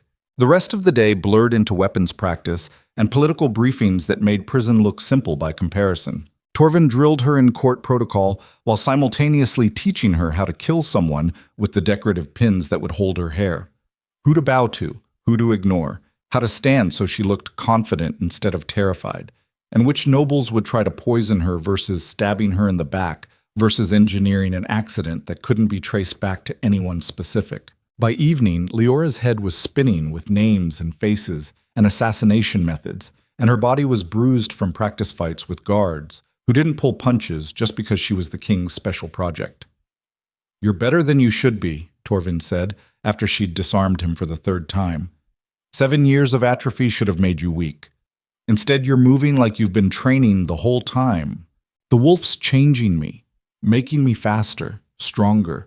It's compensating for what the hollow took, or unlocking what was always there. Dark wolves weren't just powerful, they were apex predators who could move between forms without full transformation. If that's what you're becoming, you're going to be more dangerous than anyone expects. Including me. Especially you. That's what makes it interesting. They broke for dinner, real food this time, not the slop from the hollow. And Leora ate alone in her quarters while watching the sun set over the city she'd sworn to never see again. Tomorrow she'd walk into a court full of people who wanted her dead and stand beside a king who was using her as a political weapon to flush out traitors. The smart move would be running, escaping tonight while everyone slept, disappearing into the wilderness, and letting the kingdom tear itself apart without her. But running meant staying ignorant, meant never understanding what she was or why the prophecy had marked her, or whether the dark wolves in the forest were actually allies or just waiting for her to prove she was worth their attention. So she'd gamble. Again. One more time. Walk into the court and see what broke. You're not gambling, the voice said. You're finally accepting what you've always been. Not cursed, not broken, just powerful in ways that scare people who think power should only flow one direction. Tomorrow you'll show them what happens when a wolf they tried to bury comes back with teeth. A knock. Leora opened the door to find Mara, the young servant from yesterday, holding a dress bag and looking like she might bolt at any second. They sent this for tomorrow, Mara said quickly. Court dress. I'm supposed to help you with it if you want, but I understand if you'd rather... Come in. Mara entered cautiously and laid the bag on the bed. Inside was a dress that made Leora's breath catch. Black silk with silver threading that caught light like starshine, cut to emphasize strength instead of delicacy, with enough freedom of movement to fight in if necessary. It looked like what a warrior queen would wear to declare war while standing in an enemy's throne room. They want everyone to see me, Leora said softly. They want everyone to see what you could be, Mara corrected. There's a difference. This dress says you're not apologizing for existing, that you belong here, that anyone who tries to remove you is challenging something legitimate. I thought you were just a servant. Servants see everything. Doesn't mean we're stupid. Mara hesitated. Can I ask you something? Go ahead. Are you really going to save the kingdom, or are you going to burn it down like everyone says? Leora looked at the dress, at the weapon disguised as formal wear, at the choice it represented. Stand beside the king and claim legitimacy, or reject it all and prove everyone's fears right. I don't know yet, she admitted. Ask me tomorrow after I've seen what they really think of wolves like me. Then I'll tell you whether this place is worth saving or if we'd all be better off starting over from ash. Mara nodded like that was the answer she'd expected. Fair enough. I'll come early tomorrow to help with your hair. And Miss Leora? Whatever happens, I'm glad you're not dead.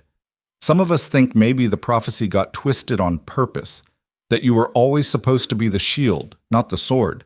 But powerful people don't like shields. Shields protect things they'd rather see broken. She left.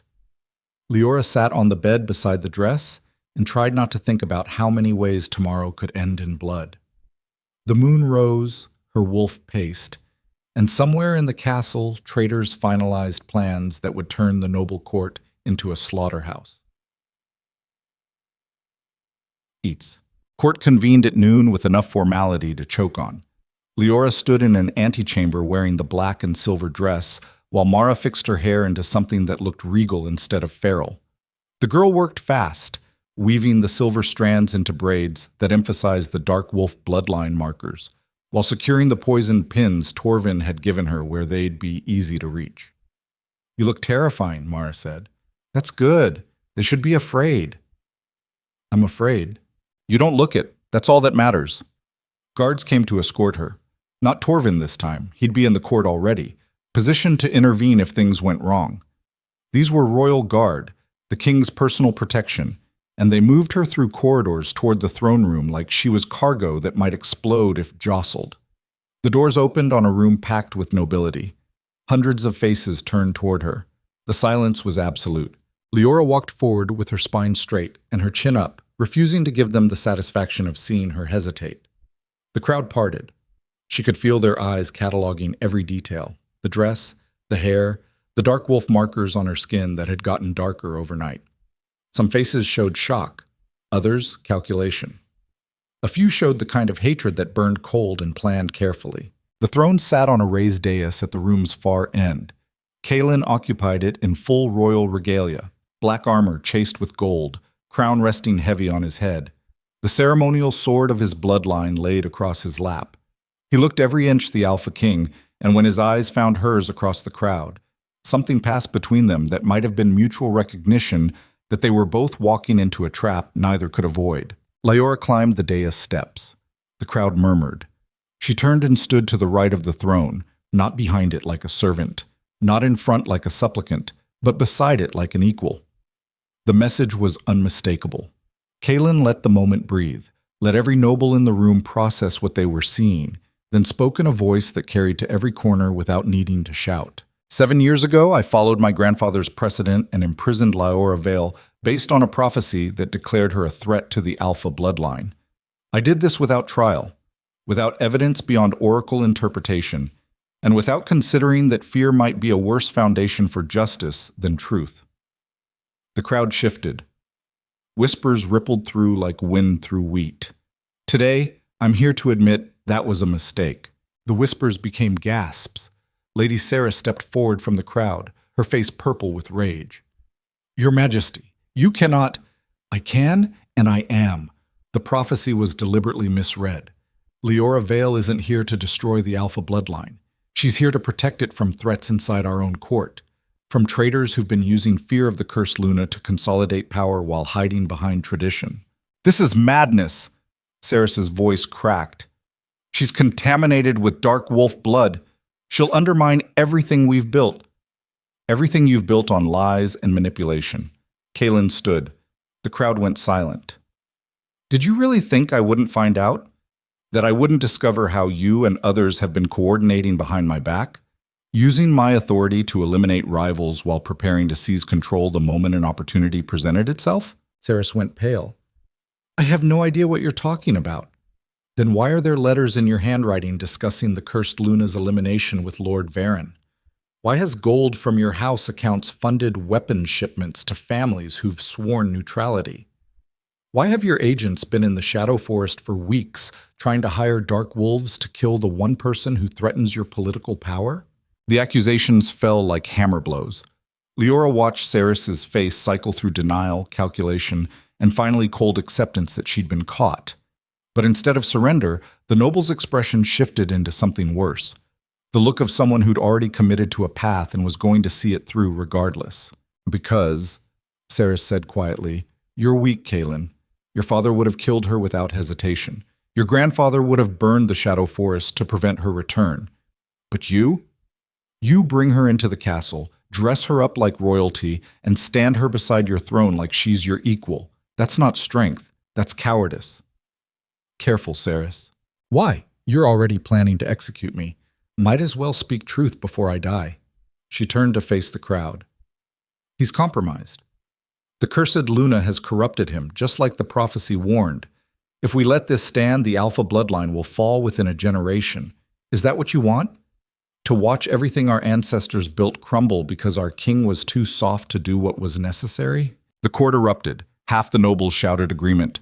The other half roared denial. And in the chaos, Leora felt the hairs on her neck stand up as her wolf screamed danger. She moved on pure instinct, grabbing Kaelin and yanking him sideways just as something whistled through the space where his head had been.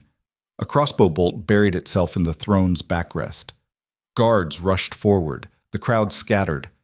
And from 3 different positions, assassins revealed themselves. Noble house guards who'd smuggled weapons into court and were now moving to finish what Cerys's words had started. It was a coup, coordinated, planned down to the second, and Leora was standing at the center with a king who'd just painted a target on both their backs. Kaelin shifted to war form faster than thought, his body expanding into 7 feet of alpha fury. Torvin materialized beside them, with a blade in each hand. The royal guard formed a protective circle, but the assassins were already moving, cutting through guards like wheat, and behind them more nobles were transforming, revealing themselves as part of the conspiracy. Not just Cerys, dozens, maybe half the court. "Get him out!" Torvin shouted at Leora. "The servant passage is behind the throne. Go!" But Kaelin wasn't running. He was fighting, cutting down traitors with the efficiency of someone who'd been trained to kill since childhood. And Leora stood there frozen, watching the throne room turn into an abattoir, understanding with horrible clarity that this was the point of no return. She could run, save herself, let the kingdom tear itself apart. Or she could fight, claim the power stirring in her veins, become what everyone feared and prove the prophecy right. An assassin broke through the guard line, heading straight for Kaelin's exposed flank. No time to think. Leora moved. The poison pin was in her hand, then buried in the assassin's throat before her brain caught up. He dropped. She caught his blade and spun to face the next one. And something inside her that had been caged for 7 years finally broke free. The transformation hit like lightning. Her bones shifted. Her teeth lengthened.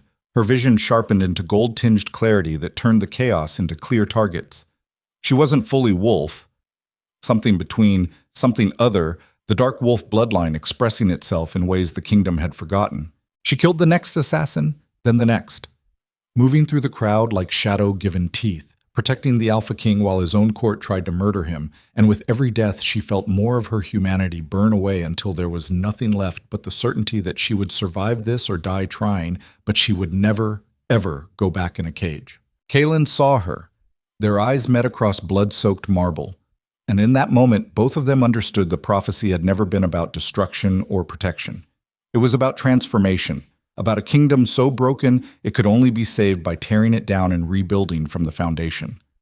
The throne room doors slammed open. More guards poured in. The tide turned. Traitors died or surrendered. Lady Cerys tried to run, and Torvin put her down with a knife between her shoulders.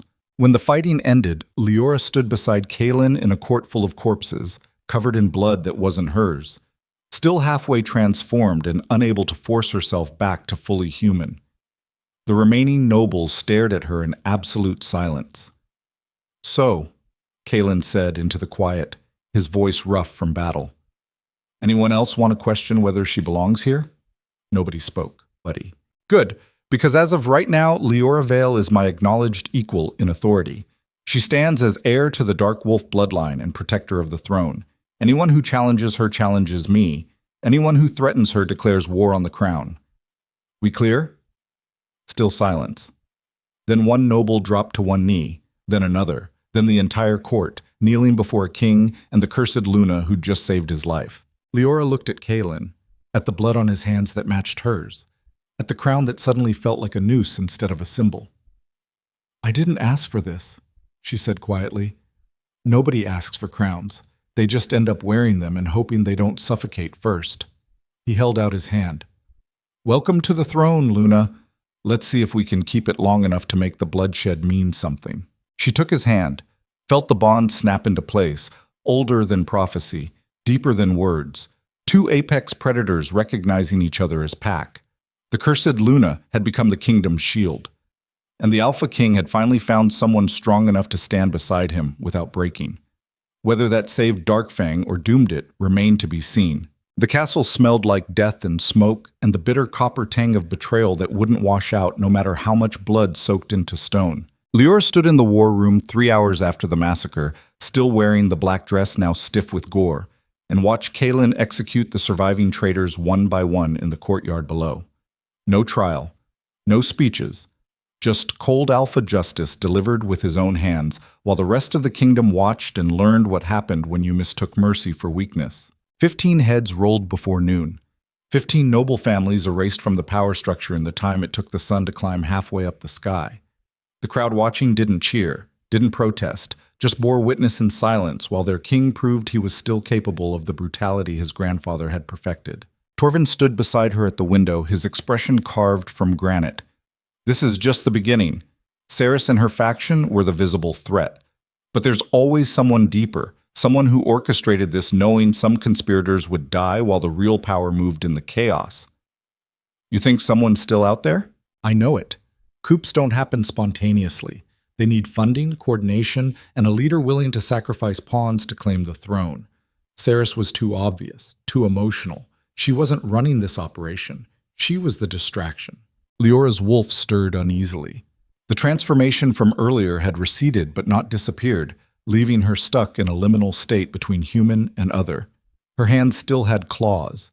Her teeth still felt wrong in her mouth. And the hunger, the need to hunt, to kill, to prove dominance, pulsed through her veins like a second heartbeat she couldn't silence. Then who's the real threat? Don't know yet. But they'll move soon. They have to. The king just declared you his equal. That changes every calculation. If they want the throne, they need to eliminate both of you before you consolidate power. Another head fell in the courtyard.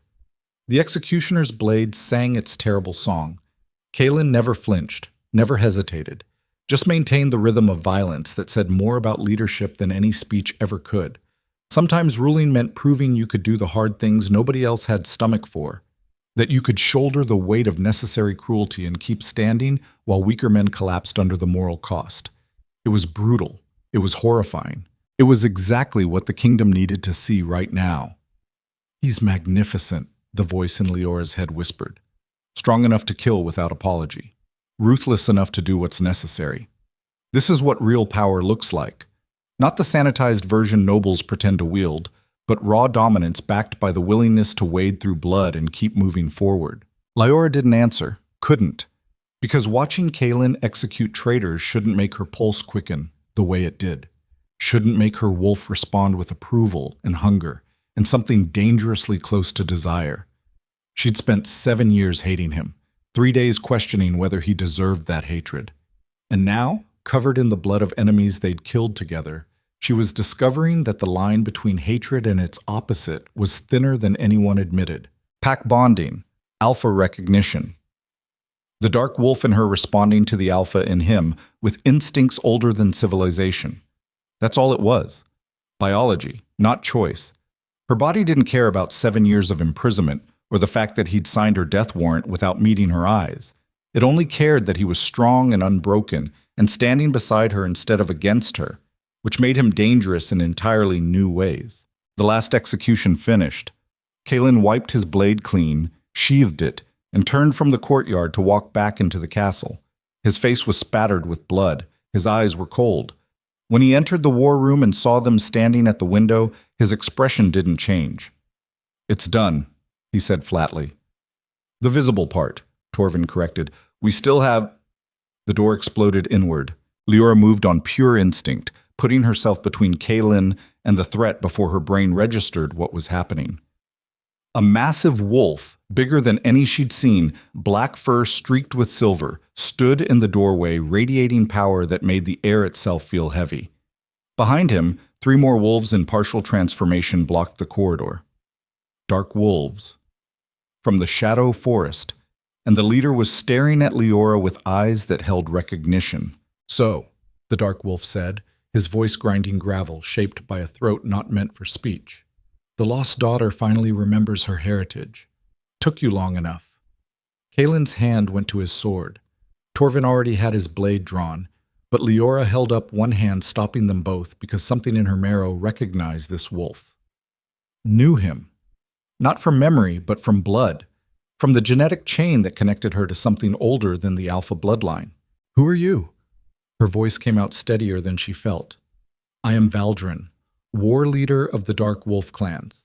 And you, little Luna, are the last living descendant of the bloodline your precious Alpha King's grandfather tried to exterminate 3 generations ago. Your mother was our princess. Your father was a spy who died protecting her long enough to birth you. And we've been waiting 25 years for you to wake up and remember what you really are." The words hit like artillery fire.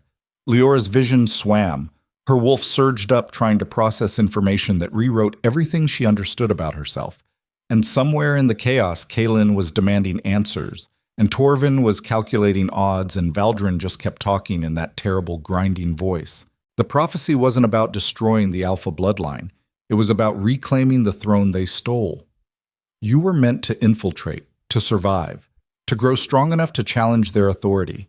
But then you were captured before the plan could unfold, locked away where we couldn't reach you. So we waited, planned.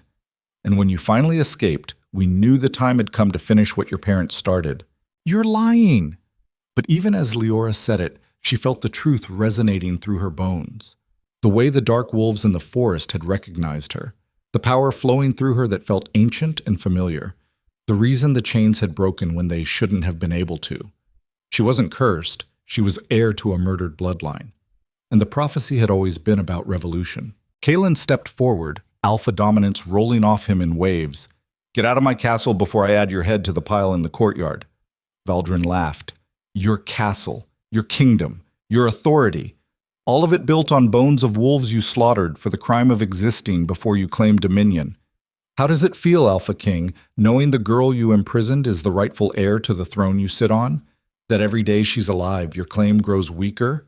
My claim is backed by 3 generations of rule and an army that would die for me. What's yours backed by? Ancient history and forest dwellers who've been hiding in shadows for decades? It's backed by her. Baldrin's eyes found Leora's.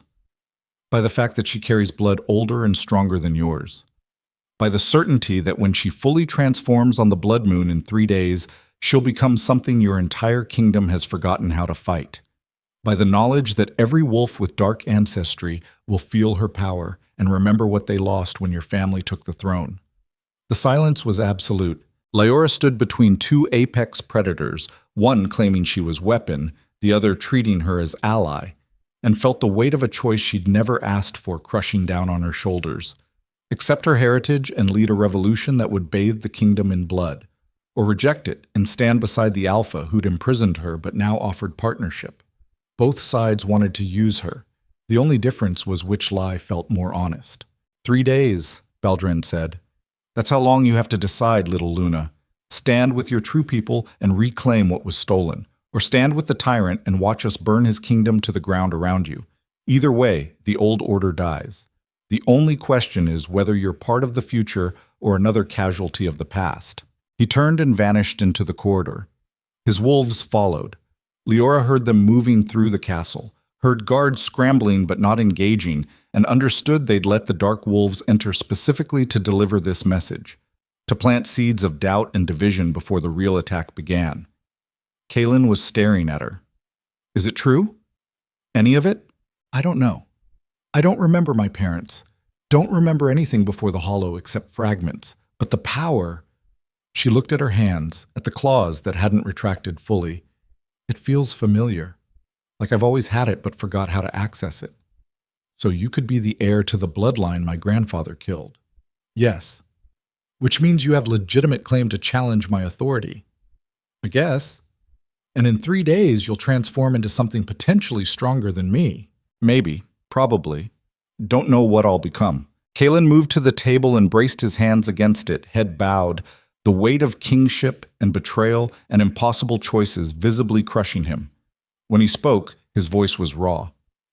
I can't fight a war on 2 fronts, can't hold the kingdom against external threats, while wondering if the woman standing beside my throne is planning to put a knife in my back. So I need to know right now before this goes any further. Are you with me or against me?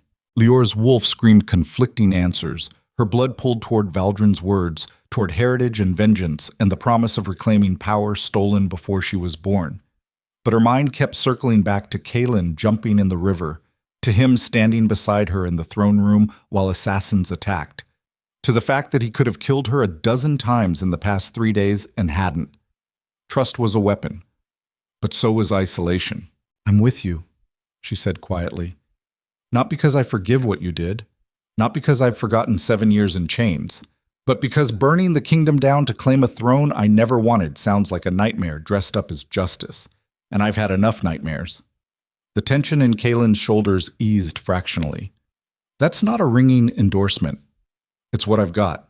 Take it or kill me now, because I'm too tired to keep dancing around this. He looked at her then. Really looked. Saw past the blood in the dress and the dark wolf markers to whatever was left of the girl who'd survived the hollow. I'm not going to kill you, Leora. I'm going to help you survive your transformation, fight off the revolution that's coming, and figure out how to rule a kingdom that hates us both. In that order. You good with that? No, but I'm doing it anyway. Good enough. He straightened. Torvin, get word to the border garrisons. Full mobilization. If the dark wolves are moving, they won't come alone. Every dissident pack, every exiled family, every wolf with a grudge against the throne will use this as cover to strike. We have 3 days to prepare for war. My lord, 3 days isn't enough time to... Then we make it enough. Move. Torvin left at a run. Kaelin turned back to Leora. You need rest. Real rest. Not whatever you've been doing that passes for sleep. If you're transforming in 3 days, you need to be as strong as possible when it happens. I can't rest. Every time I close my eyes, I see... She stopped, swallowed hard. I killed 6 people today, maybe more. Lost count after the throne room. and I felt nothing except satisfaction that they were dead. What does that make me? Alive, that's all. The guilt comes later, if it comes at all. Right now, you did what you had to do to survive, and anyone who judges you for that has never faced real violence. He moved closer. Not threatening, just present. I've killed hundreds, Leora. Some deserved it, some didn't. Some I still see when I sleep. But the weight gets easier to carry when you understand that survival isn't pretty. It's just necessary, and you're still standing. That counts for something. His hand touched her shoulder. The contact was brief, careful, but it sent electricity through her entire body. Pack bonding, biology. The wolf in her recognizing the alpha in him and wanting things human logic said were insane. Leora stepped back before the instinct could take over. I should go. Yeah, you should. But Kaylin didn't move, just stood there looking at her with an expression she couldn't parse.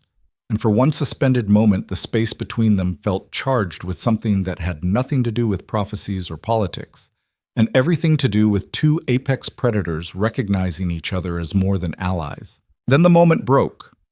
Leora turned and walked out before she did something stupid. Her guards fell into formation around her. She let them guide her back to her quarters, barely registering the route, her mind spinning through everything Valdrin had said and everything it meant. 3 days until the blood moon. 3 days until she transformed into something the kingdom hadn't seen in generations. 3 days until the dark wolves attacked, and she had to choose between the heritage in her blood and the partnership she'd built with the man who'd once been her jailer. The smart choice was obvious, the right choice was murky, and the choice her wolf wanted was complicated by instincts that said Kaylin wasn't just an ally, but something more dangerous and magnetic and impossible to ignore. She was so focused on not thinking about any of it that she almost missed the smell. Smoke. Fresh smoke. Coming from her quarters. Leora broke into a run. Her guards struggled to keep up. She hit her door at full speed and crashed through to find her room engulfed in flames. Not random fire. Deliberate. Set to burn hot and fast, the kind of blaze designed to kill anyone trapped inside and destroy evidence of who'd set it. Someone had just tried to assassinate her. Again. And they'd done it while she was with the king, which meant they had access to information about her movements. Which meant the traitor Torvin suspected wasn't external. They were still in the castle, still moving, still hunting. Mara. The thought hit like ice water. Mara had said she'd come early tomorrow to help with her hair, which meant if the assassins thought Leora was here, Leora ran, through corridors, down servant passages, following instinct and the faint scent of the girl who'd shown her kindness. The smell led to the kitchens, to the cold storage below, to a door that shouldn't be locked from the outside, but was. She tore it open. Mara huddled in the corner, gagged and bound, eyes wide with terror. Blood leaked from a cut on her temple. Behind her stood a figure in guard armor with a knife raised and an expression that said he'd been interrupted mid-murder. You weren't supposed to survive the fire, the guard said flatly. Makes this messy. He lunged. Leora met him halfway. They crashed together in close quarters where technique mattered less than rage, and she had 7 years of bottled fury finally finding target. Her claws found his throat. His knife found her ribs. They went down together in a tangle of violence that ended with her teeth in his neck and his blood painting the walls. When it was over, Leora knelt there gasping, wounded and shaking, with Mara crying behind her and a dead assassin slowly cooling at her feet. She'd killed again. Was getting better at it, faster, more efficient. The wolf in her approved while the human part that still remembered being 18 and innocent screamed that this wasn't who she was supposed to become. But that girl was dead. Had died in the hollow, or maybe earlier, and what rose from her corpse was something harder and colder and infinitely more dangerous. Something that could survive in a world where kindness got you killed, and mercy was just another word for weakness. She freed Mara, got the girl to safety, sent her somewhere the assassins couldn't reach. Then Leora limped back through the castle, leaving bloody footprints and ignoring servants who scattered at her approach. Kaylin found her in the corridor outside the war room, still dripping blood from the knife wound in her ribs, and his expression went from concern to cold rage in a heartbeat. What happened? Fire in my quarters. Assassin waiting for the servant girl. I killed him, but there'll be more. They're not stopping, not until we're both dead. How bad is it? He gestured at her ribs. I'll live. Hurts like hell, but nothing vital. Let me see. It's fine. Let me see, Leora. She lifted her shirt. The wound was ugly, deep enough to need stitches, bleeding steadily. Kaelin swore and pulled her into the war room, shouting for medics.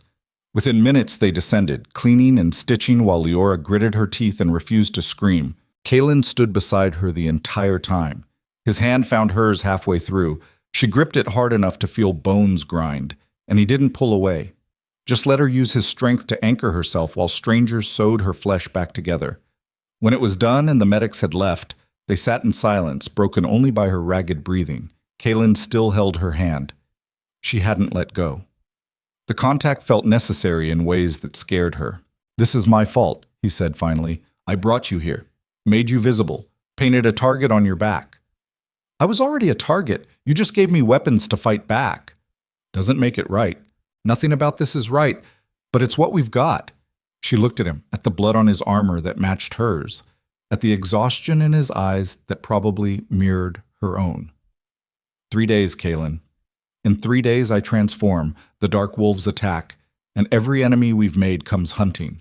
We need a plan that doesn't end with both of us dead. Working on it. Work faster. He laughed. Sharp, bitter sound. "You know what the worst part is? I actually like you. Didn't expect that. Thought you'd be broken or insane or just another problem to manage.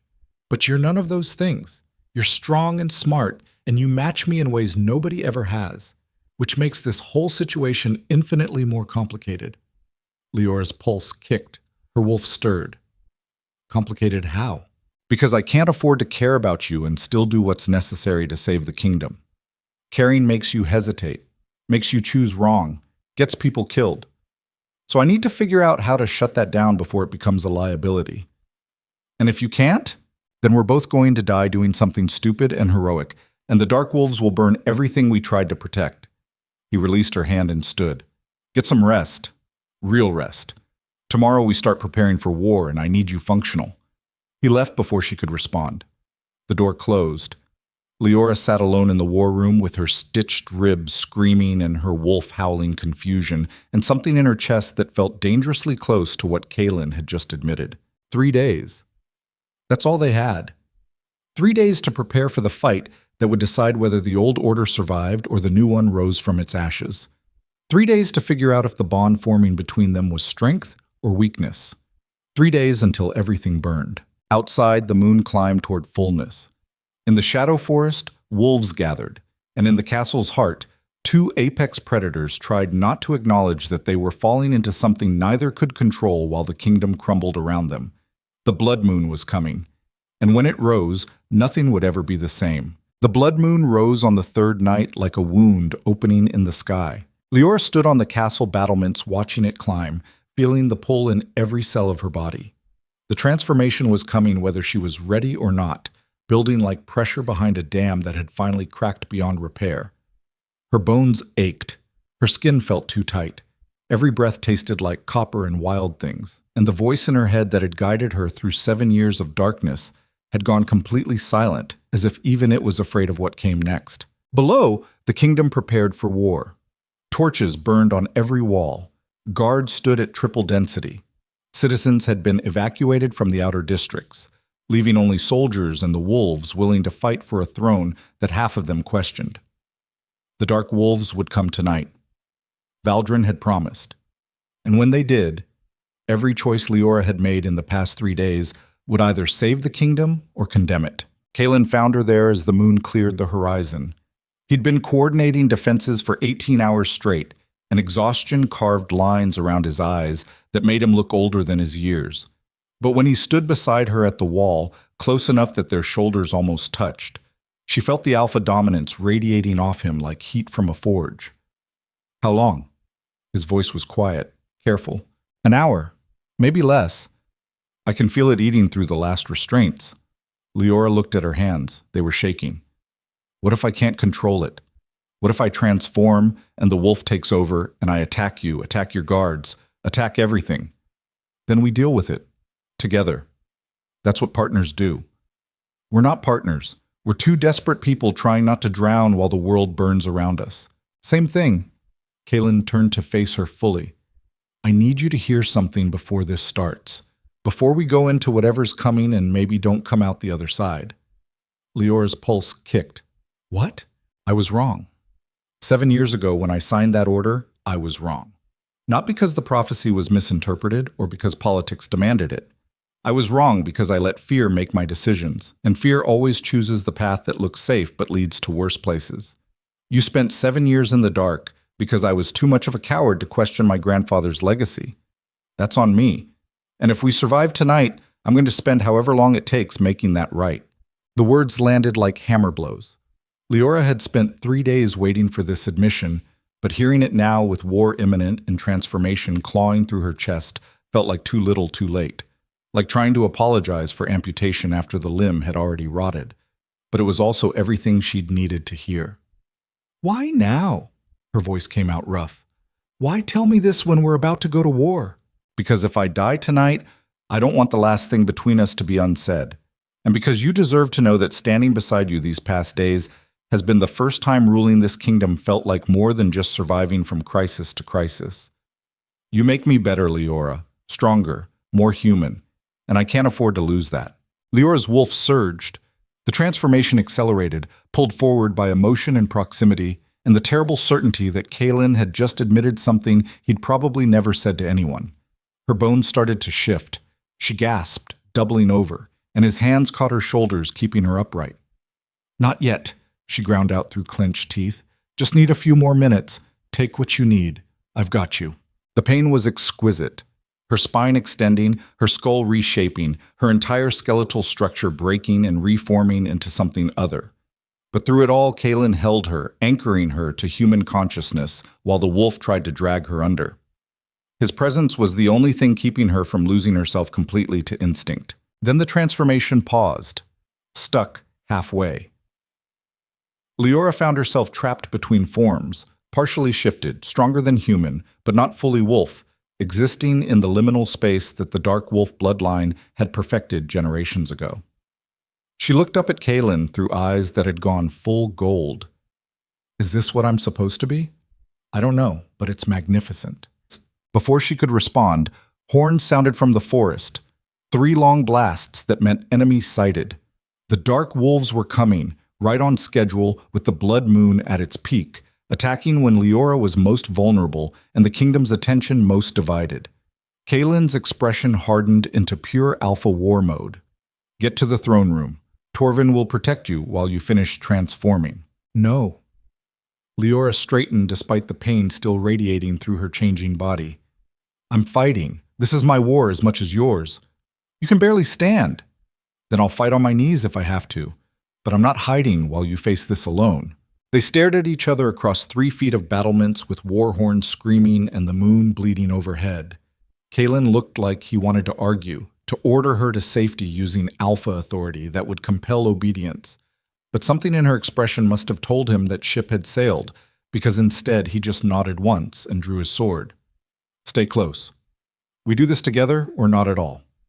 The dark wolves hit the outer walls like a black tide, hundreds of them, moving with coordination that spoke of military training, equipped with weapons and siege equipment that shouldn't exist outside royal armories. This wasn't a raiding party. This was an invasion force, and Valdrin led from the front in full war form, looking like death given teeth and purpose. Kaelin's forces met them at the gates. Steel rang on steel. Wolves tore at wolves. The night exploded into violence so concentrated it felt like the air itself was screaming. Leora fought beside Kaelin, her half-transformed body moving with speed and power that shocked her, killing dark wolves who tried to break through the line. But there were too many. For every enemy that fell, 2 more took their place. The defenders were skilled but outnumbered, and slowly, inevitably, the dark wolves pushed forward, gaining ground measured in blood and corpses. Valdrin's voice boomed across the battlefield. Leora, stop this madness! Join your people! Reclaim what was stolen! She didn't answer, just kept fighting, kept killing, kept standing beside the Alpha King while her supposed heritage tried to tear him apart. The battle raged for hours. The moon climbed higher. Leora's transformation continued in fits and starts, each wave of change making her stronger but also more unstable. Her grip on human thought was slipping, the wolf consciousness pushing forward, and she could feel herself approaching a tipping point where she'd either complete the shift or tear herself apart trying. Then the inner gates fell. Dark wolves poured into the castle courtyard. Kaelin's defense line broke. They were forced back step by step, fighting retreat toward the throne room, leaving bodies with every yard. Torvin went down with a spear through his leg. Guards Leora had started to recognize died protecting her flanks. The kingdom was falling in real time, and there was nothing she could do to stop it. They made it to the throne room and barricaded the doors, 20 defenders left out of hundreds. Kaelin stood at the center, covered in so much blood it was impossible to tell what was his and what belonged to enemies. His eyes found Leora's across the carnage. "This is it," he said quietly. "They'll break through in minutes. When they do, I need you to run. There's a passage behind the throne that leads to the catacombs. Take it. Survive. Rebuild." "I'm not running." Leora, I said I'm not running." Her voice came out half growl. "I spent 7 years running from who I was supposed to be, 3 days running from choices I didn't want to make. I'm done running. If this throne falls, it falls with me standing on it, not cowering in some tunnel while you die alone." The doors shuddered under impact. Wood splintered. The dark wolves were coming. Kaelin crossed the distance between them in 2 strides. His hand caught her face, tilted it up, and before Leora could process what was happening, his mouth was on hers. The kiss was brutal, desperate, tasting like blood and farewell, and everything they'd never have time to explore. Her wolf surged in response, the transformation kicking into high gear, and when they broke apart, she was gasping, and he was staring at her like she was the only thing in the world that mattered. "If we die," he said roughly, "we die together, as equals, as pack." "As something more," Leora corrected. The doors exploded inward. Valdrin entered flanked by 50 dark wolves, all of them in full war form, eyes locked on Kaelin with murder etched in every line. But when Valdrin's gaze found Leora standing beside the throne, half transformed, her hand wrapped around Kaelin's, something in his expression shifted from triumph to confusion. "You're still defending him," Valdrin said slowly. "After everything. After knowing what his bloodline did to ours. You're choosing the tyrant over your heritage." "I'm choosing survival over revenge," Leora shot back. "I'm choosing to build something new instead of burning down the old. And I'm choosing him because he jumped in a river to save me when letting me drown would have solved all his problems. That's worth more than bloodline or prophecy or whatever claim you think I should honor. Then you're a traitor to your people." "Maybe. Or maybe I'm the only one smart enough to realize that power built on corpses never lasts. The kingdoms rise and fall, but the wolves who survive are the ones who adapt instead of clinging to dead history." The throne room went silent. Every wolf present, Dark and Darkfang alike, was staring at her, waiting, processing. Leora could feel the weight of their attention, the knowledge that whatever she said next would shape the kingdom's future. She stepped forward, away from Kaelin, away from the throne, standing alone in the space between 2 armies. "The prophecy said I'd stand at the Alpha's side when the throne faces its end," she said clearly. "Well, here we are. The throne is falling, and I'm standing beside it choosing to catch it instead of pushing it over. Not because Kaelin's perfect, not because the kingdom doesn't need to change, but because tearing everything down and starting over just means new tyrants wearing old crowns. Real change happens when we take what's broken and rebuild it better." "Pretty speech," Valdrin said. "Doesn't change facts. Your mother died defending our people from his grandfather. Your father bled out buying her time to birth you. Their sacrifice demands justice. Their sacrifice demands that I survive, that I live, that I become something they'd be proud of instead of just another weapon used to perpetuate cycles of violence that have been running for generations." Leora's voice cracked. "I'm tired of being everyone's symbol, tired of carrying prophecies and bloodlines and expectations. I just want to live. And if that makes me traitor or coward or whatever word you need to use, fine. But I'm done fighting wars that started before I was born." The transformation hit its peak. Leora's body completed the shift, locking into the form that the Dark Wolf bloodline had perfected, stronger than Alpha, faster than Standard Wolf, existing in perfect balance between human intelligence and animal power. She stood there radiating authority that had nothing to do with thrones and everything to do with pure, undeniable dominance. Valdrin's wolves felt it. Several dropped to their knees involuntarily, others back toward the doors. The war leader himself looked shaken, seeing for the first time what Leora had become, and understanding that she was no longer the lost princess he could manipulate. She was something entirely new. "Stand down," Leora said quietly. The command rippled through every wolf in the room with the force of absolute authority. "The war is over. Both sides have bled enough. If you want justice, take it from me. I'm right here, but leave the kingdom and its wolves out of whatever vendetta you think my parents would want. They died so I could live. Honor that by letting me choose my own path instead of forcing me onto theirs." Valdrin stared at her for 10 heartbeats. 20. The entire throne room held its breath. Then the dark wolf leader drove his blade into the ground and took a knee. "As you command, my Luna." His wolves followed. One by one, they knelt before Leora, acknowledging her authority in ways that transcended prophecy or bloodline. They were recognizing power, real power, the kind that came from choosing mercy when vengeance would have been easier. Leora turned to face Kaelin. He was still standing at the throne, sword drawn, looking at her like he was seeing her for the first time. The Alpha King and the Luna who'd just stopped a war with words instead of violence. She walked back to him slowly, stood at his side, took his hand in front of both armies. "The old order is dead," she said to everyone and no one. "What comes next, we build together. Dark wolves and dark fang. Ancient bloodlines and current authority. We take everything that's broken and we fix it. Not through domination, through cooperation. And anyone who can't accept that is free to leave now with honor instead of dying for a past that's never coming back." Silence. Then one of Kaelin's guards dropped to one knee. Then another. Then the entire room was kneeling before them both. Two rulers standing hand in hand above an army that had been trying to kill each other minutes ago. The blood moon began to set. Dawn was coming. The rebuilding took months. Leora stood on the same battlements where the blood moon had risen, watching the city below slowly recover from war. Construction crews worked on damaged buildings. Markets had reopened. The streets were full of wolves, dark and darkfang, moving through shared space without violence for the first time in 3 generations. It wasn't perfect. Probably never would be. Too much history, too much pain, but it was better than the alternative. Kaelin found her there as the sun set, painting the kingdom in shades of gold. He'd changed in the months since the battle. Less rigid, more willing to listen. The crown still sat heavy on his head, but he'd learned to share the weight, letting Leora and the council he'd reformed help carry the burden. "Torvin says the border disputes are finally settled," he said, moving to stand beside her at the wall. "Dark wolf clans have agreed to integrate with the kingdom instead of remaining separate. Took some convincing, but Valdrin came through." "Good. What about the noble houses?" Still grumbling, but complying. Turns out watching their queen tear through an invading army tends to discourage rebellion. He smiled. "You've become legend, you know.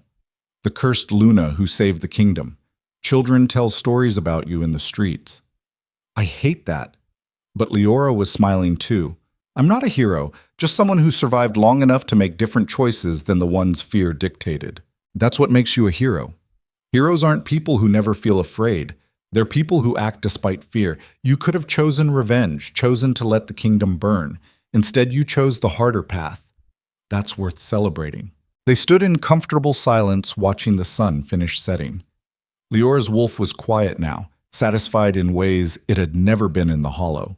She'd transformed 3 more times since the blood moon, each shift easier than the last, until moving between forms felt as natural as breathing. The power no longer scared her. It was just part of who she was, like her silver hair or the scars on her wrists. "I've been thinking," Kaelin said carefully, "about the future, about what comes next for us." Leora's pulse kicked. And I think we should make it official. The partnership. Show the kingdom that the alliance between bloodlines is permanent." He turned to face her. "I'm not good at this. Never learned how to ask for things instead of taking them. But you've taught me that some things can't be taken. They have to be offered freely. So I'm offering. Marry me. Not because prophecy demands it or politics require it, because I can't imagine ruling this kingdom with anyone else.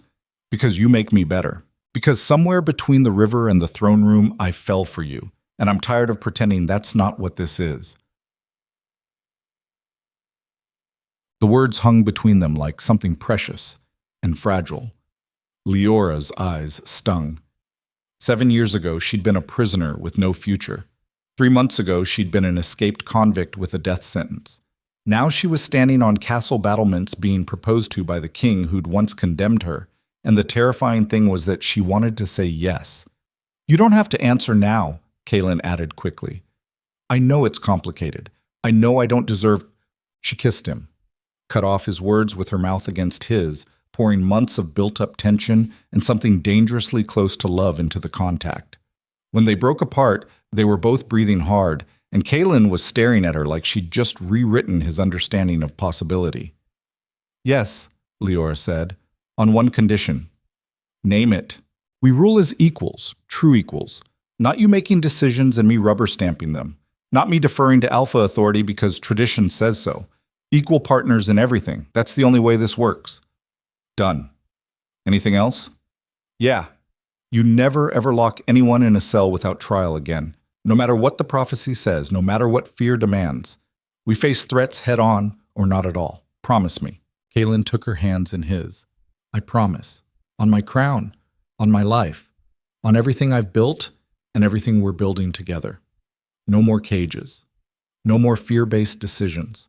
We do this right or we don't do it at all. They sealed it with another kiss, longer this time, less desperate and more certain. Below them, the kingdom continued its slow transformation from the rigid authoritarian structure Kaelin's grandfather had built into something more flexible, more inclusive, more willing to acknowledge that power came in many forms, and the strongest kingdoms were the ones that adapted instead of breaking. Leora pulled back and looked at the man who'd been her jailer, her enemy, her ally, and now her partner. You know people are going to talk. Say you only married me to secure Dark Wolf loyalty, that I only accepted to claim the throne. Let them talk. We know the truth, which is that we survived hell together and came out stronger, that we chose each other when we could have chosen easier paths. That's more real than any political marriage, and if people can't see that, they're not paying attention. Mara appeared in the doorway to the battlements, smiling shyly. She'd been promoted from servant to Leora's personal aide, and the girl had flourished under the responsibility. My lady, the council is ready when you are. They want to discuss the integration proposals. Tell them I'll be there in 5 minutes. Leora waited for Mara to leave, then turned back to Kaelin. This is real, right? We're really doing this? Unless you've changed your mind in the last 30 seconds. No, just making sure I'm not still in the hollow imagining a better life. You're not. This is real. Messy and complicated and real. Kaelin squeezed her hand. And for what it's worth, I'm glad you escaped. Glad the rogues broke the prison. Glad every impossible thing happened that brought you here. Because ruling beside you is the first time this throne has felt like more than just a burden I was born to carry. They walked back into the castle together, hand in hand, equals in ways that terrified the traditionalists and inspired everyone else. The sun finished setting behind them, painting the kingdom in twilight, and somewhere in the growing dark wolves howled, not in challenge or threat, but in acknowledgement that the old order had passed and the new one was being written by 2 apex predators who'd learned that strength wasn't about dominance. It was about choosing partnership when isolation would have been easier. It was about building when burning down felt justified. It was about surviving hell and deciding that the scars made you stronger instead of weaker. Leora stood in the throne room weeks later wearing a crown that matched Kaelin's, looking out at a court that was equal parts Dark Wolf and Darkfang bloodlines, and felt something she'd almost forgotten existed. Peace. Not perfect, not without shadows, but real and earned and worth every drop of blood it had cost. The cursed Luna had become the kingdom's queen. The Alpha King had learned to share power, and together they rebuilt Darkfang into something that honored both past and future without being imprisoned by either. Outside, the moon rose, full but no longer bleeding, and the wolves of the Shadow Forest sang their approval into the night. The prophecy had been fulfilled, just not the way anyone expected. Not through destruction, but through transformation. Not through revenge, but through the harder choice of forgiveness and growth. Leora took Kaelin's hand as they faced their court together, two rulers bound by something stronger than prophecy or bloodline or political necessity. They were bound by the knowledge that they'd walked through fire and refused to let it consume them, that they'd been given every reason to hate each other and chosen something better instead. "Ready?" Kaelin asked quietly. "For what?" "Everything, the rest of it. Whatever comes next." Leora smiled, feeling her wolf settle into contentment for the first time in her life. "Yeah, I'm ready. Let's show them what happens when cursed becomes blessed, when enemies become partners, and when two broken people decide to build something whole." They stepped forward together. The court rose, and the kingdom, old and new, traditional and progressive, scarred but healing, rose with them. The girl who'd been buried alive had become the woman who saved an empire, not through violence, not through vengeance, but through the radical choice to stand beside the man who'd condemned her and prove that redemption was possible for anyone willing to do the work. That was the real prophecy, the one nobody had seen coming. And it was just beginning.